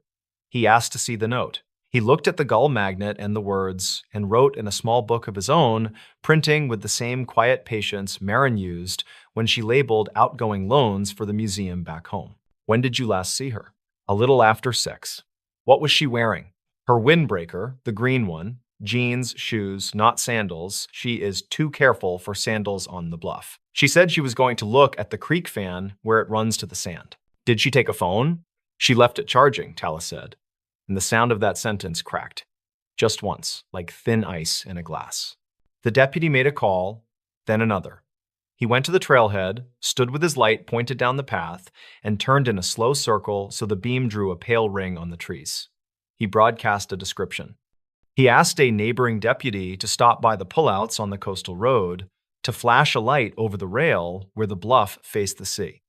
He opened the trunk for a flare kit and then closed it again without lighting anything. The radio said other deputies were on their way. The radio said to take care on the boardwalk near the marsh. The radio said the tide was still coming in for an hour. Just after 10, a volunteer with a search and rescue group pulled up, then 2 more. They unrolled a map on the hood of the truck and weighted the corners with flashlights. Greer said if she got turned around, she would not have gone far. Tala said she would follow water down. Keegan nodded, then asked gently whether Marin would ever leave on purpose. No warning, no forwarding address. The friend said no in a way that made the word a room. No, she does not do that. She is not someone who leaves the table without saying where she is going. The deputy wrote, then set his pen down. The wind picked up and worked the brown needles of the trees into a hiss like the beginning of rain. A rescue dog arrived with a handler and sat so neatly on the gravel beside the truck that Greer felt herself breathe for the first time in an hour. The dog's name stitched on his harness was Benson. The handler stroked his ear and spoke to him in the voice people reserve for children and conspiracies.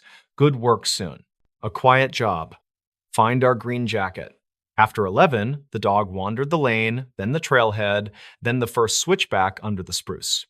Benson snuffed at the fence post by the bluff and sneezed, then put his nose down again like a fisherman threading a line. He pulled toward the right fork and went up the bluff path, then circled back. He was undecided, or the wind had folded and unfolded the scent and laid it down twice. The handler signaled left, then right, then shrugged and let the dog choose. The beam of Keegan's light made coins on the wet leaves. The ocean scraped and breathed and scraped again. Around midnight, two more trucks idled with their lights low, and a slow ping went out to other searchers. Tala stood with her hands around a mug, so hot it made the bones in her fingers ache. Greer had the tight face of someone who has kept it together in front of strangers and will not let go yet. When Keegan asked again what Marin might have been thinking when she left the porch, Tala said, "She is the kind who writes letters she never sends, then tucks them between the pages of books," meaning she loved the idea of saying it right. Greer said, "She slows down when she sees a certain kind of sky. Will it help to know that?" Keegan wrote both things down not because they were likely to help, but because sometimes a sentence will be the one someone needs to read later. He knew from other nights that grief likes an archive. After 1 in the morning, Fog came back as if it had gone just to fetch something it forgot. The dog made a new decision and walked the length of the fence along the bluff, then paused where the path bent into a shallow, sandy depression, the kind of place winter runoff liked to scribble. The handler knelt, lifted the dog's chin, and asked him. Then, Benson nosed a smudge of something on the rail. Keegan lifted his light and saw that a palm had touched there. Not a fall, not a slip, just a pause and a thought. He turned the light on the sand and found a lattice of small, delicate edges that might have been a shoe sole. They were not distinct enough to be forged into certainty. The sand rearranges its truths quickly. At 2, the tide turned and began to go out, exposing creek rock slick as pewter. The searchers followed the boardwalk near the marsh. They found nothing. They followed the creek down, where it lay itself into the sand and spread thin like tinfoil. They found nothing. Keegan radioed the Coast Guard station farther up the road and asked for a slow light sweep along the dark line of water. A boat's engine answered the sea with a low, steady punctuation. It placed a shape beside the noise and moved it, north to south, then back again. The note inside the cottage did not move. "Be right back" lay as it had been written, uncomplicated in its promise. Dawn came like a breath the house had been holding. The fog thinned. Birds threaded the trees with small, practical sounds. Tala texted Marin again, even though the phone sat charging 3 feet from her hand. The message went nowhere and said everything. Keegan gave them both a ride to the small station farther up the highway. The room smelled like coffee and paper towels. A woman at the counter offered a kind of silence that took effort to keep. "We will begin again," she said, "in a few hours. Fresh eyes, more feet." This happens, and sometimes the story ends with a door opening. Her voice was not false. It contained the memory of nights when the story had done exactly that. By late morning, flyers were printing in their thin gray lines. A reporter from a local paper stood just outside the station door with a notepad. He wrote cautiously, as if the act itself could be loud. He asked Tala what the note said. Tala said the words without looking down. He asked Greer for a photograph, and she scrolled her phone and found one from the market the previous afternoon, Marin holding a bouquet of dahlias that made the day look more vivid than it had been. The reporter thanked them and then went back to his car to write something that would be read by strangers over their morning coffee. He decided not to print the note's exact words because it felt like pressing too close to a window. In the afternoon, 2 women in rain jackets paused at the station door. They had been on the bluff the previous evening, they said. They had seen a woman whose jacket matched the description, but from a distance, and they could not be certain. They said she moved with purpose. They said she paused to look at the water as if reading it. They were sorry that they could not bring more. Keegan thanked them and wrote down the time they gave and the angle of the sun as they remembered it, which was useless and also not useless. That evening, as the light turned the undersides of the clouds to tarnish, the search widened. An inland team checked the logging roads. Another walked the beach north and south until their calves trembled at every dune. Someone found a hair tie the color of coffee near the base of a driftwood tangle and put it in an evidence bag with a label so fine it looked like stitching. Tala said it was the kind Marin bought in a jar, 22 a jar, and that she had 4 identical ones stuck on a doorknob at home. The deputy nodded and did not call it a clue. He let it be what it was, a small object that had belonged to a person and now belonged to the world. On Sunday, the first rumor arrived. A woman in a grocery store 10 miles inland said she recognized Marin and thought she bought trail mix and a map. The checkout clerk said no one bought paper maps anymore, not on a Sunday when the sun had come out after hiding. A man at a gas station glanced at the flyer and said he saw a woman in a green jacket get into a gray sedan. He said this without a time attached, and he said it with the obvious desire to be helpful, and that made the details softer around the edges. The deputy wrote it down and moved on to the next thing, which was a split rail near the end of the bluff fence where one nail had backed itself halfway out. He pressed the wood and it gave a little. He pushed it back and it held. On Monday morning, when the tide was low enough to show the scar of the creek clearly, a pair of searchers waded in neoprene at the place where fresh water met salt. They walked slow, they walked together. They found nothing that had not been on the beach the day before.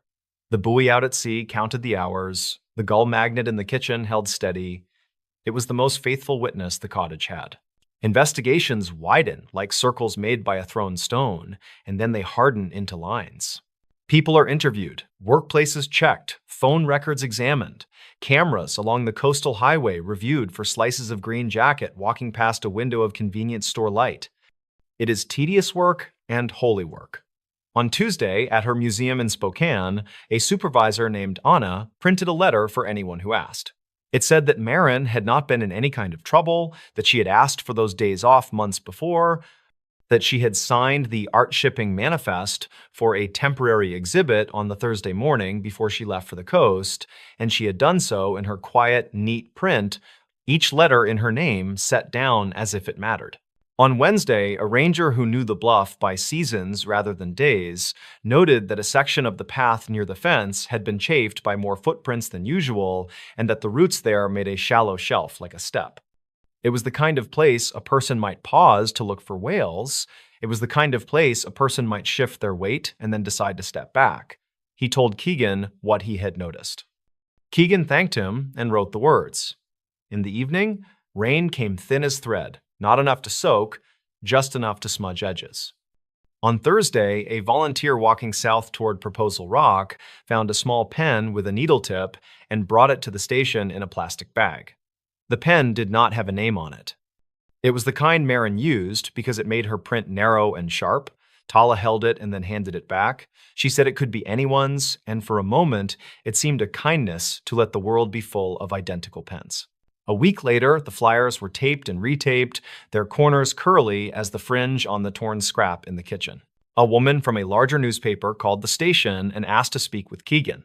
He answered and said only what he could say, which was that they were still looking, still interviewing, still asking for anyone who had been on the bluff the evening of the walk to call. The reporter asked about the note. He said simply that it existed. The reporter asked if they believed she had left of her own choosing. He said the line that officers learn to say and mean. We are considering all possibilities.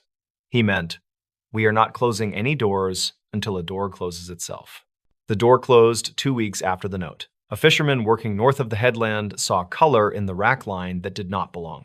He marked the spot by sight and kept his boat steady and did not look away. He called the Coast Guard. He told them he was sorry to tell them what he had seen, and they told him he had done exactly the right thing. A small procession of people who know how to be brave without an audience began moving toward a place they had all guessed and hoped at once. Later, when asked, Keegan would say the call came just after sunrise, when the day was pale and undecided. What can be said without taking more than belongs to the people who loved her is that Marin was found between the bluff and the rock in a narrow band of water that forgets then remembers every hour of every day.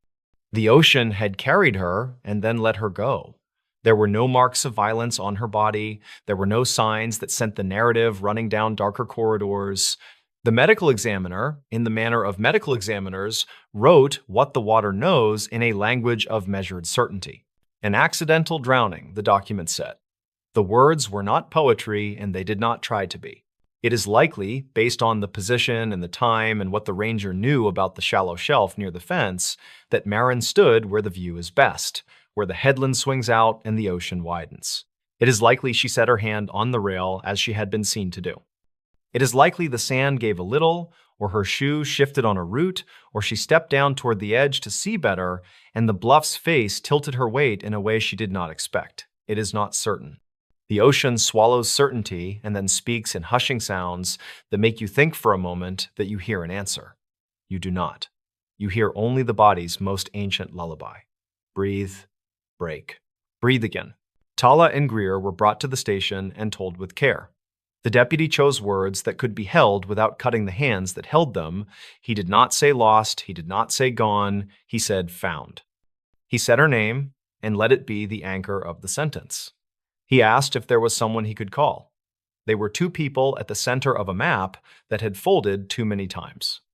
Tala cried in a way that made no sound. Greer stood, then sat, then stood again. The officers knew what to do. They gave them a room and a pitcher of water and 2 paper cups, as if there were a ritual to draw a human being back into the world of objects. Later that afternoon, Keegan drove down to the cottage to close it carefully. The gull magnet still held the scrap. The words on the note did not look guilty, they did not seem untrue. The promise embedded in them had not been a lie, it had been an intention. He stood in the kitchen longer than he meant to. He took the magnet off and placed it on the counter. He slid the paper into a plastic sleeve with the quiet exactness of a librarian. He did it because he believed, perhaps superstitiously, that the things people leave behind deserve a witness. He moved through the rest of the rooms, gathering what should be gathered, opening a window to let the house change air. When he stepped back onto the porch, the buoy answered the hour as if nothing had happened at all, as if hours are things that can simply be counted and not felt. The next day, beyond the formalities and the transport and the signatures that punctuate a grief like staples through paper, Keegan drove to the bluff a final time. He walked to the fence and looked down without leaning. He could see the groove where winter water wrote itself into the sand. He could see the creek's fan lift a thin light as the sun slid free of a cloud. He closed his eyes and listened to the rush and pause. He said a few words to no one in particular and was not embarrassed by the fact of it. Then he drove back to the station to write his last note in a case that had never been a case in the way the word is used on television. He printed it neatly. Family notified, identification confirmed, cause of death ruled accidental, personal effects cataloged, note collected from residents. Weeks later, Tala put the small field notebook in a drawer without reading the pages she had not written. Greer folded the thrifted market postcards into an envelope and addressed it to Marin's mother in Spokane without adding a letter, because anything she wrote would be both too much and not enough. At the museum, Anna took down the staff calendar and smoothed it with a flat palm and turned it to the next month while her throat did a small private work of grief. The coastal paper printed a second story that was shorter than the first. It did not quote the note, it did not need to. The readers knew by then the shape of the promise and how it had unraveled. At the cottage, after the rental company sent a cleaning team that moved through with the reverence of nurses at dawn, new guests arrived. They noted the smell of the sea and the sound of the buoy and the way the porch board sighed when you stepped in the center. They admired the gull magnet, which the cleaner had returned to its place on the refrigerator as if it had always lived there and always would. They went to the bluff near sunset and leaned their elbows on the fence and looked out. One of them set a palm on the rail in the exact place where 2 weeks earlier a different palm had rested. The ocean reached for the shore and fell away and reached again. The creek wrote and erased its silver line. A dog barked, then gave up and lay down. The guests did not know the weight that had once collected in that small depression in the sand where runoff liked to scribble. They did not know that a deputy had stood there in the dark and made a private promise to carry a sentence carefully. In time, the story settled into the place where stories go when they are too ordinary for legend and too tender for gossip. It did not become a cautionary tale, not exactly. People still went to the bluff at dusk. They still leaned on the rail. They still set notes beneath magnets in kitchens and wrote words that said what they meant in the minute they wrote them. Be right back. Home soon. Just out. They meant it each time. Most of them kept the promise easily because life is generous far more often than it is not. What remains is a short sentence printed in neat hand, torn from a small pad, pinned under a ceramic gull. What remains is the sound of a buoy counting the hours like someone reading a list of names. What remains is a set of careful hands, a green jacket, a field notebook with a few blank pages at the end, and a stretch of coast that does not remember and does not forget. On a certain kind of evening, the light goes thin, and the ocean turns the color of old coins, and the fence makes a shadow that looks like writing. If you are there, and you lean your hand where she leaned hers, the rail will feel cool and unimportant. You will look out and think of everything you meant to do and say. You will understand, for a brief, exact moment, how a promise can be true and still not be kept. Then the hour will pass. The buoy will answer. The creek will spread its silver fan and fold it back again, and the note, snug under its small ceramic bird, will rest in its sleeve in a box in a room where the lights are soft and the labels are narrow and sure, held quietly for the people who need to know that the sentence existed, that it was written in good faith, and that it was not enough to overcome a step, a slip, the tilt of a bluff, the ordinary power of water, and the thin, unarguable law of gravity. There is no lesson the sea would admit. There is only the tide, an unhurried metronome. There is only a name spoken inside a room where the doors are shut and the windows are latched, and someone has turned off the overhead light. There is the sound of paper, thin and definite, sliding into its folder. There is the quiet the cottage keeps after everyone is gone and the porch boards breathe in the cooled air. There is the magnet, the gull, the square of steel. There is the sentence, faithful to its last. Be right back. She thought the house was haunted. A man was living in the Wallses. It started with the smallest sounds that could be mistaken for wind. A brush against old plaster, a hush of movement above a ceiling. The house on North Sheridan Avenue in Tacoma had survived more winters than anyone on the block, and it spoke the way old houses do, with sighs in the joists and uneven breath in the vents. That is what Maren Wycliffe told herself each night when the noises returned just as the streetlights blinked on and the gulls from Commencement Bay wheeled toward darker water. Before we begin, tell me, where are you listening from and what time is it there? On a Thursday in late October of 2019, Maren arrived home from the public library just after sunset. Her hands were cold around the metal key.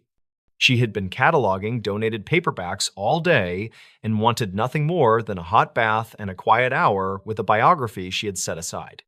The porch light stuttered, on and off, as if welcoming her with a nervous tick.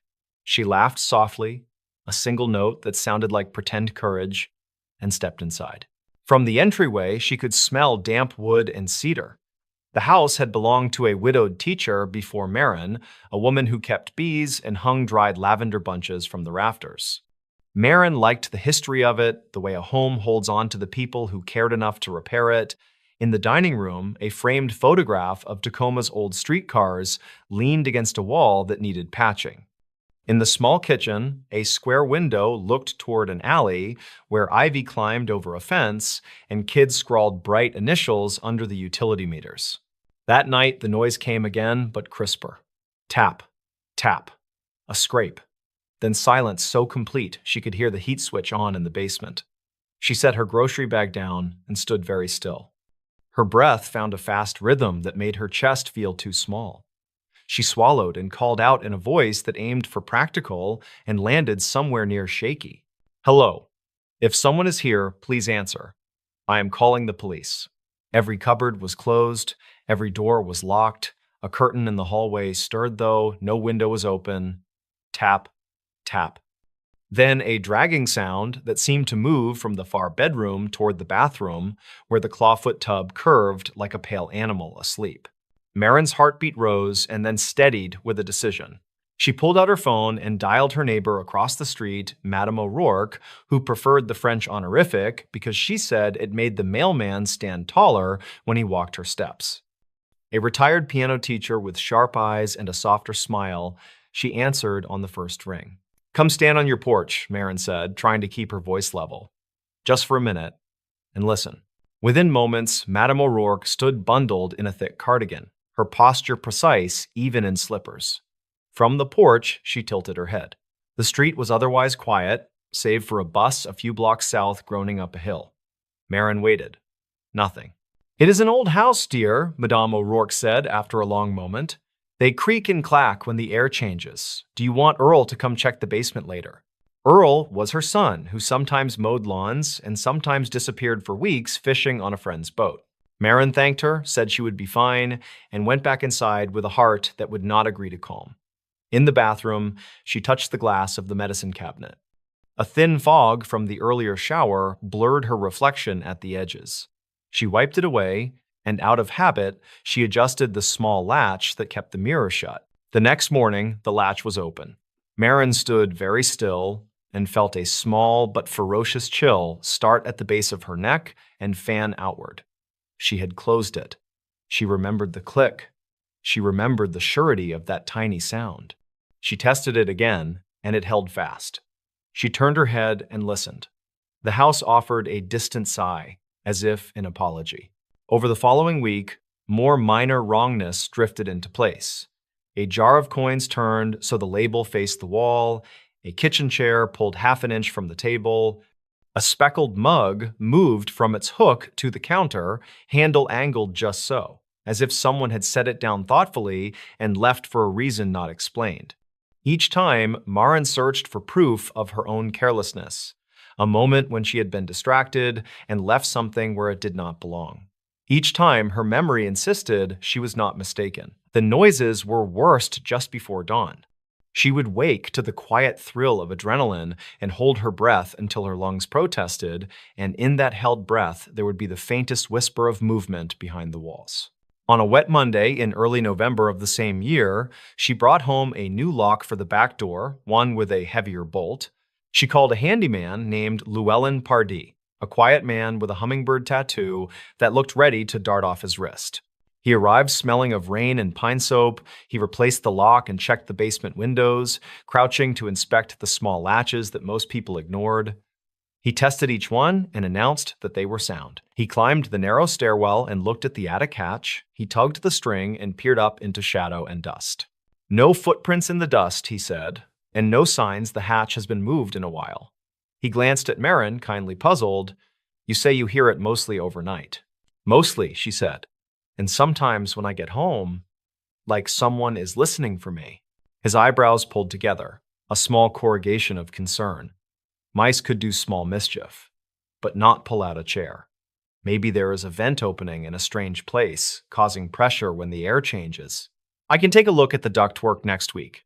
After he left, the house felt heavier, as if it had exhaled and decided to wait. Marin made tea and carried it to the front room, where a green velvet chair kept vigil by the window. She sat and watched the street, cars sliding past with headlights smeared by drizzle.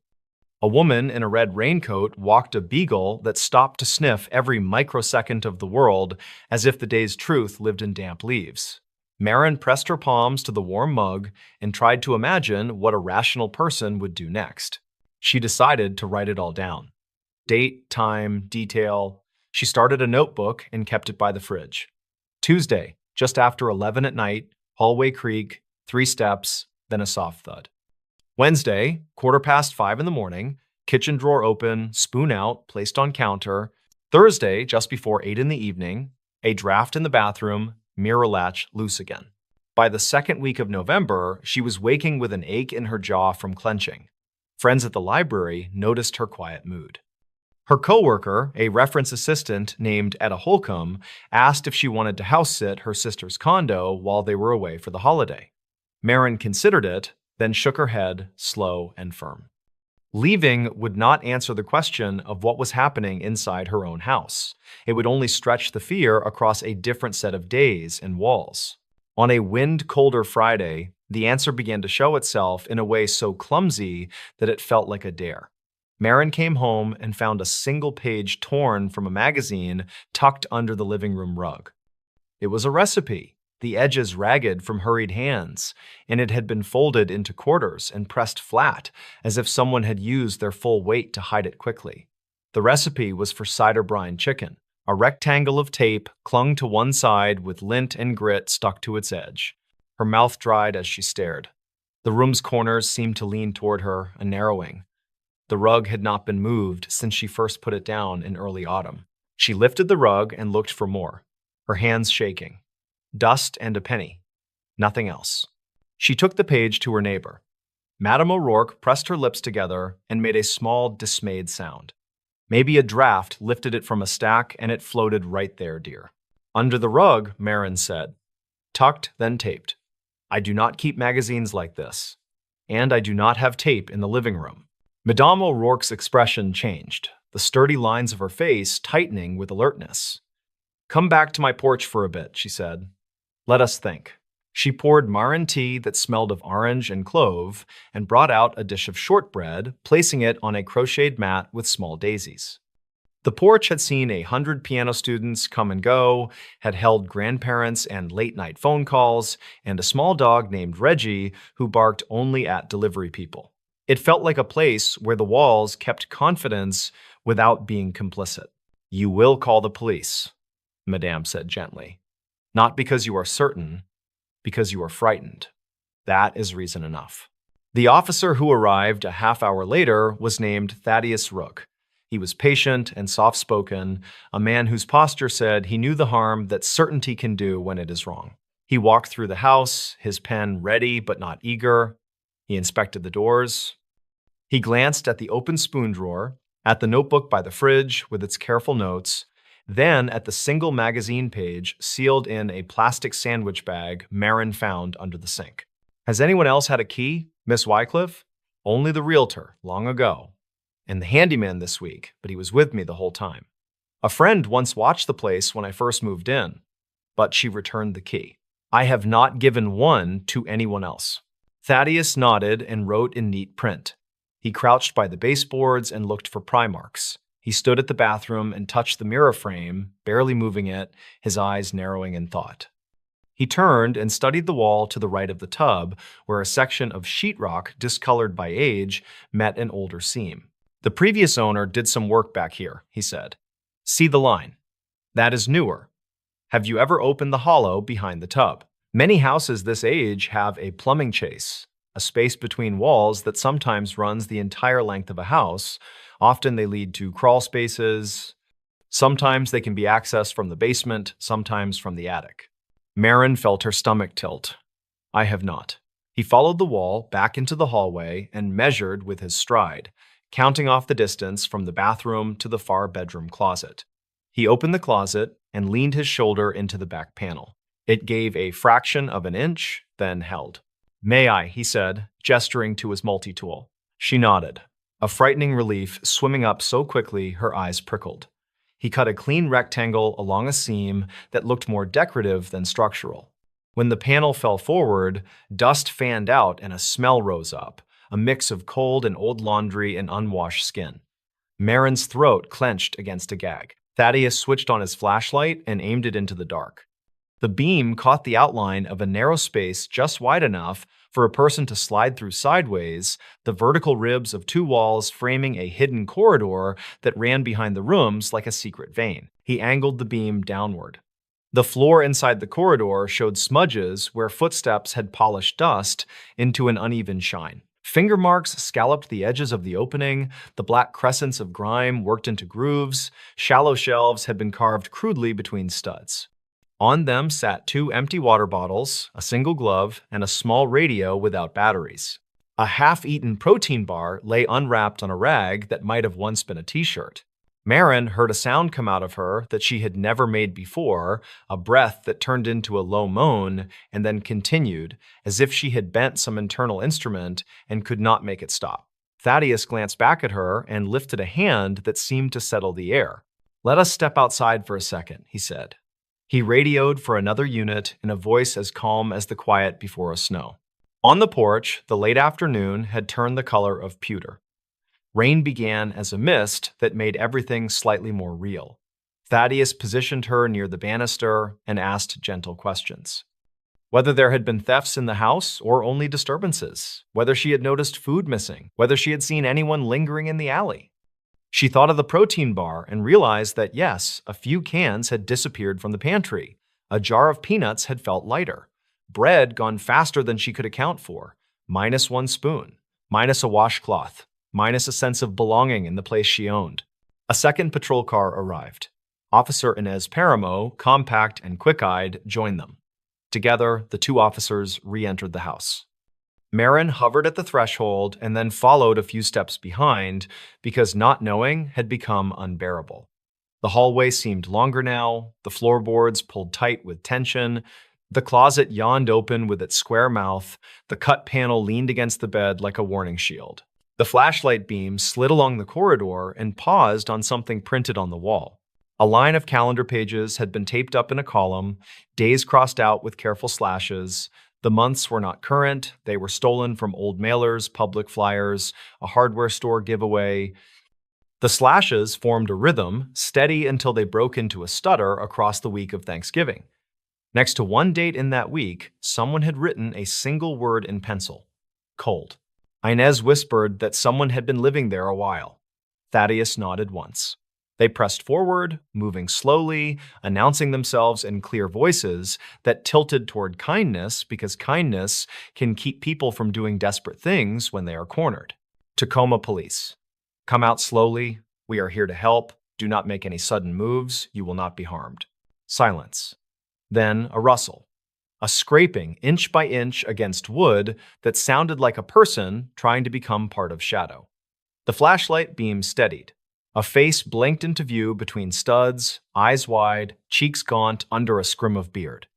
The man wore a black hoodie mottled with drywall dust, and he held one hand up, palm flat, the other hand tucked against his chest, as if protecting something small and breakable. His voice came out hoarse and thin. Do not blare the light right at me. Please, I will come out. Do not hurt me. Inez softened her tone another degree. We just want to make sure no one is hurt. Step this way, hands where we can see them. We will talk on the porch. The man squeezed through the opening like a folded map unfurling. He was taller than Marin expected, but bent by close quarters and cold. His shoes were duct-taped at the toes. He looked at the floor, not at her. When he finally lifted his face, his eyes flashed with something that was not defiance. Not quite shame either. Something complicated and wounded that made Marin's own anger hesitate. He said his name was Corin Albee. He did not offer a last fixed address. He said he had come in through a broken basement vent in early autumn when night began to smell sharper and the shelters were full by evening. He said he had chosen her house because of the alley's cover, because the weeds were high, because he thought it was empty after watching the windows for a few days when she had been away visiting a friend in Portland. I never meant to scare you, he said, voice cracking on scare. I tried not to touch things. Sometimes I messed up. I am sorry. The officers searched the corridor and found a nest made from thrifted blankets, a flat pillow, a small battery lantern with a cracked lens, a milk crate of scavenged items. In the crate was a paperback from the very library where Marin worked, stamped, withdrawn, a slim prayer book from a hospital chapel, 3 postcards bundled with a rubber band, a photo of a pale dog with a black ear. Did you ever stand over me while I slept? Marin asked before she knew she was going to speak. The question sounded as if someone else had asked it, using her chest as a drum. Corin flinched as if struck. No. No, I did not. If I heard you come home, I stayed very still. If I heard you move, I moved away. I am not proud. I did not want to be this person. But it got cold. Thaddeus listened and wrote. Inez remained near the opening, scanning the corridor for anything that might suggest harm, a knife, a stash of pills, a serious plan. They found none. They found instead a journal scribbled in with a pencil worn almost to its metal band. The first page held a simple count of days and meals. The second page contained a list of things to do when the house was empty. Look for leak. Patch draft near tub. Check for mice around pantry. Stop taking food, find work, move on. The handwriting was careful and oddly hopeful. Corin was given a blanket and a bottle of water. He shook uncontrollably. A shiver that seemed to come not just from the temperature, but from the sudden absence of hiding.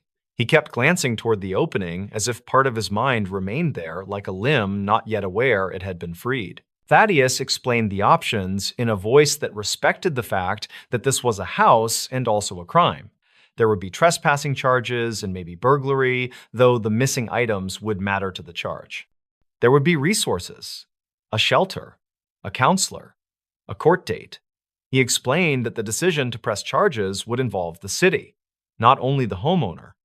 He spoke as if measuring each sentence to make sure it sat right in the air. Inez called for transport. The air in the hallway warmed by degrees, as if the house itself were edging back to a balance it understood. In the days that followed, Marin learned more than she expected about the ways people slip through seams. Corin had once worked hanging drywall for a contractor who lost a bid, then another bid, then let his crew go with a shrug and a promise he never kept. Corin had a sister in Spokane who had moved twice in a year and left a forwarding address that forwarded to a mailbox that now belonged to someone else. He had no current ID. He had a softness for small dogs. He could fix copper pipe well enough to keep a sink from singing.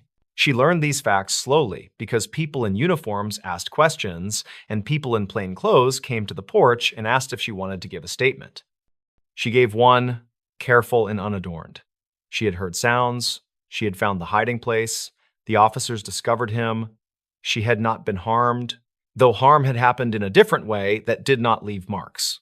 The handyman, Llewellyn, returned and sealed the corridor with screws whose heads he painted to match the trim.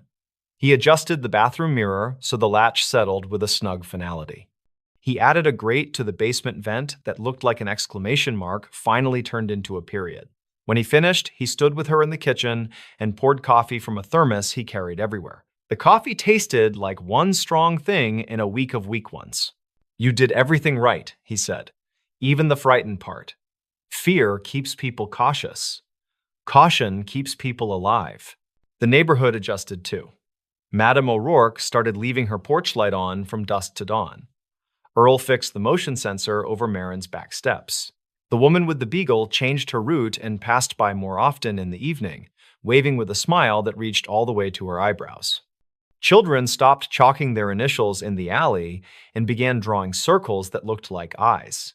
Tacoma's rain drummed steady on roofs and gutters and gave the street a sound that was almost clarifying. One afternoon in December of the same year, Marin sat in the library's break room with Inez Paramo, who had stopped by to return a book of poetry she had borrowed months before during an outreach program. They shared a microwave burrito and a bowl of grapes. Inez, out of uniform, looked smaller, younger, and somehow more formidable. She listened as Marin tried to describe the way her house felt now. "It is my place again," Marin said. "But in the night, I sometimes hold my breath and wait for nothing. The waiting is louder than the nothing." Inez nodded in a way that said she believed in the physical reality of fear as much as the fact of drywall and screws. "The mind makes ladders and trapdoors," she said. "It thinks in architecture after it has been inside a house like that. It will quiet." In the following weeks, Corin was arraigned. A public defender named Orrin Vest met with him. The judge listened to the recommendation for a diversion program that included counseling, job placement assistance, and a requirement that he not return to North Sheridan Avenue. The prosecutor did not push for a heavy sentence and noted the absence of violence and the presence of obvious need. The court clerk read out dates that would later become folded papers in thin files. Everyone spoke in the careful tone people use when they know something fragile could be made worse by their own voices. Marin did not attend the hearing. She chose instead to stand in her kitchen at 9 in the morning and twist the mirror latch one more time, a ritual that had the texture of an incantation. She made toast. She watched light find the edge of the counter. She exhaled in a way that allowed her ribs to feel like part of the house and not at odds with it. Later that day, she went for a walk along Ruston Way, where the bay lifted its shoulders under gulls that shouted irreverent laughter into the wind. A barista at a stand near the water remembered her order and did not remark on the fact that she now tipped more generously, as if redistributing luck. That winter brought a sky as pale as porcelain most mornings. Marin developed a new habit. When she came home, she said hello to the house out loud in a voice not for anyone else. Not a prayer. Not a superstition. A statement.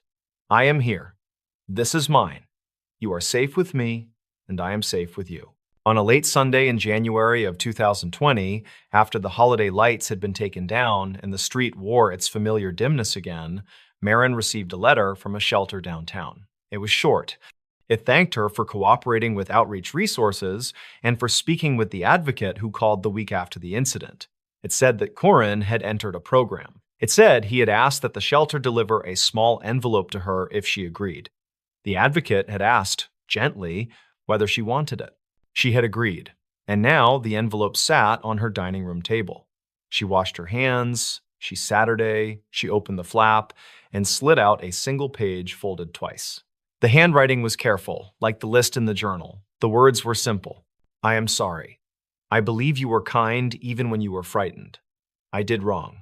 I will try to be better and to be someone you would not be afraid to meet on a street.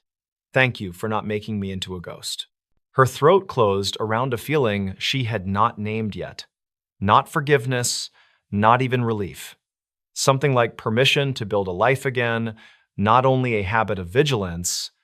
She folded the note and slipped it into a recipe book her grandmother had given her long ago, between the pages that described how to simmer broth slowly and how to taste before adding salt. She did not tell many people about the note.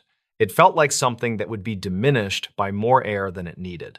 Spring came, as it always does, even when it seems it will not. The maples along the sidewalk lit up with leaves, and the beagle's route expanded back to the park. Maren planted herbs in a window box over the kitchen sink and discovered the way new green smells like electricity. Llewellyn stopped by to show her how to check the attic fan. Madame O'Rourke began teaching a young neighbor scales on an old upright that had not been tuned since her last student left. The street acquired a different music. In the hush of some evenings, there were still noises. Of course there were. A house is a living system of materials, adjusting and forgiving, tightening and releasing, making small negotiations with time and weather. When the sounds came, Maren listened, and then she did what she had practiced. She breathed until the breath was not a task. She named what she heard. Foundation settling, heat moving, rain. She waited until the quiet returned. It usually did. On a deceptively warm afternoon in early May of that year, she found herself cleaning the closet where the panel had once opened into shadow. She had been avoiding it as if it were a cemetery of wood. She pulled everything out, boxes and coats and a pair of shoes that had never quite fit. The back of the closet, patched now and painted over, looked unremarkable. She ran her palm over the new seam. It was smooth, almost too smooth for a house that had lived this long.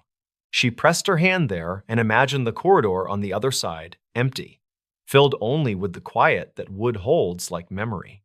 She set a small object on the shelf above, a round stone she had carried in her pocket since the winter. It was not a symbol intended for anyone else. It was the sort of stone you pick up on a walk because it fits the space between thumb and forefinger just right, and because its weight says something trustworthy about gravity. It sat there and did not proclaim anything. It just was. The city moved on because cities must. News cycles folded their own pages and found new ones. But the block knew. The neighbors wove the story into the fabric of the place, the way people do. A caution not spoken loudly, a memory held and then set down with care. Sometimes a new postal carrier would pause on the porch, greeted by Madame's formal hello and her instruction to stand taller. Sometimes a bus would breathe at the corner and let off someone who would look up at the row of houses and decide to keep walking. Sometimes the beagle would lift a paw, listening hard to some frequency humans cannot catch, and then he would sneeze and pull his human toward home. Corin did not return to North Sheridan Avenue. Maren did not see him again, though once in a store near the transit center, she noticed someone with a familiar stoop buying a pair of work gloves, and for a second, the world wavered around the edges like heat above pavement.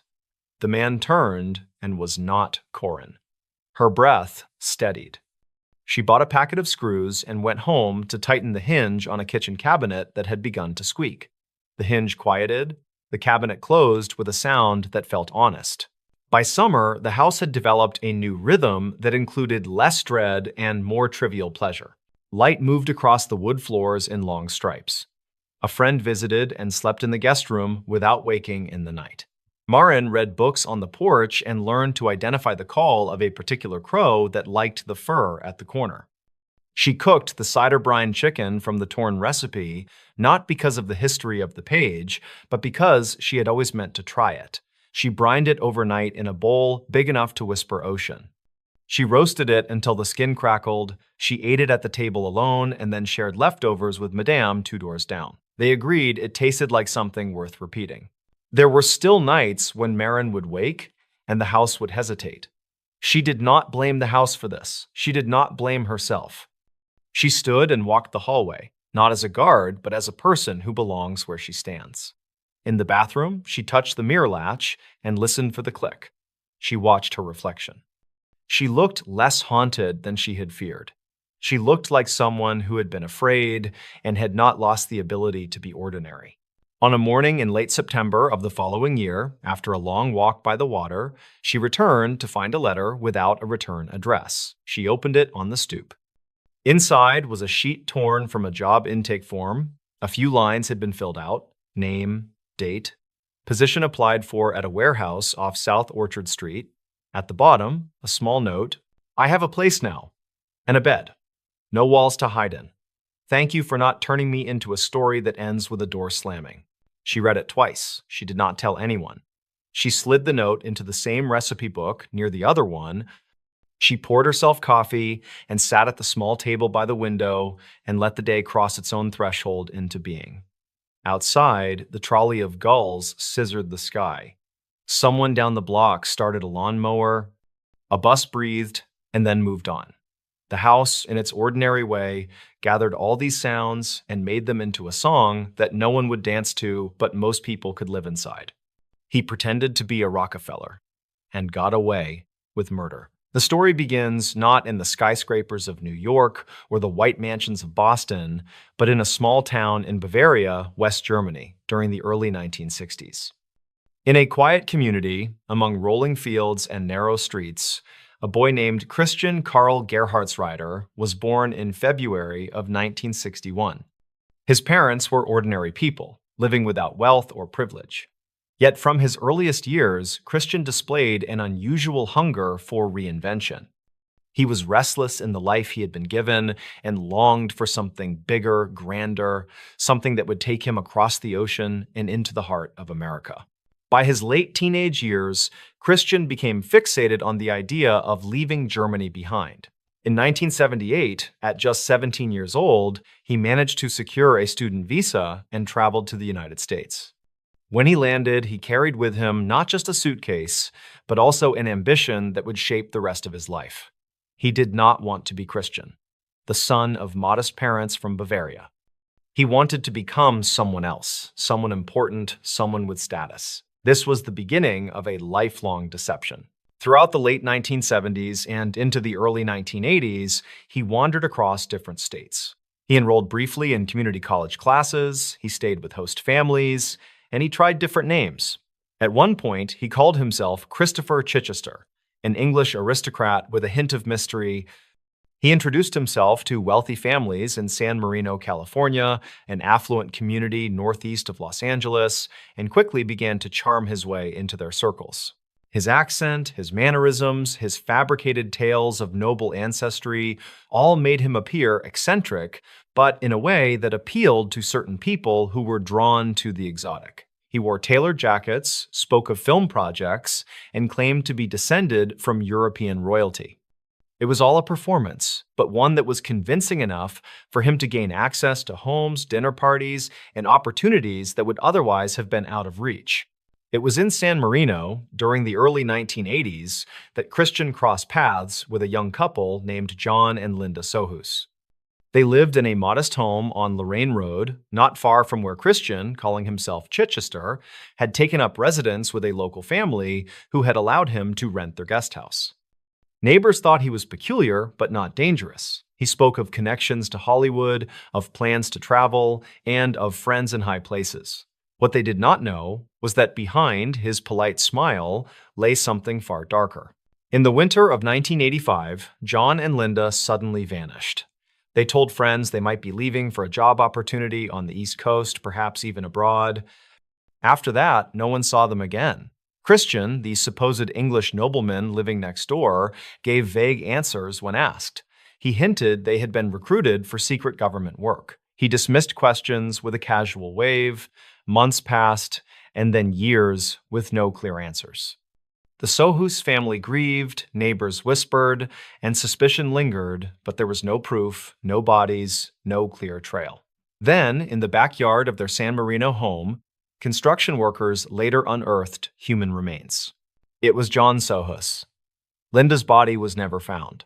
The tenant, Christopher Chichester, soon disappeared as well. He slipped out of California, and with him vanished the truth.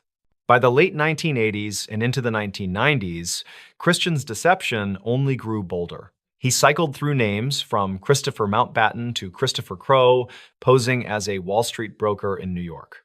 He claimed to have insider ties to high finance, to television, to the upper reaches of society.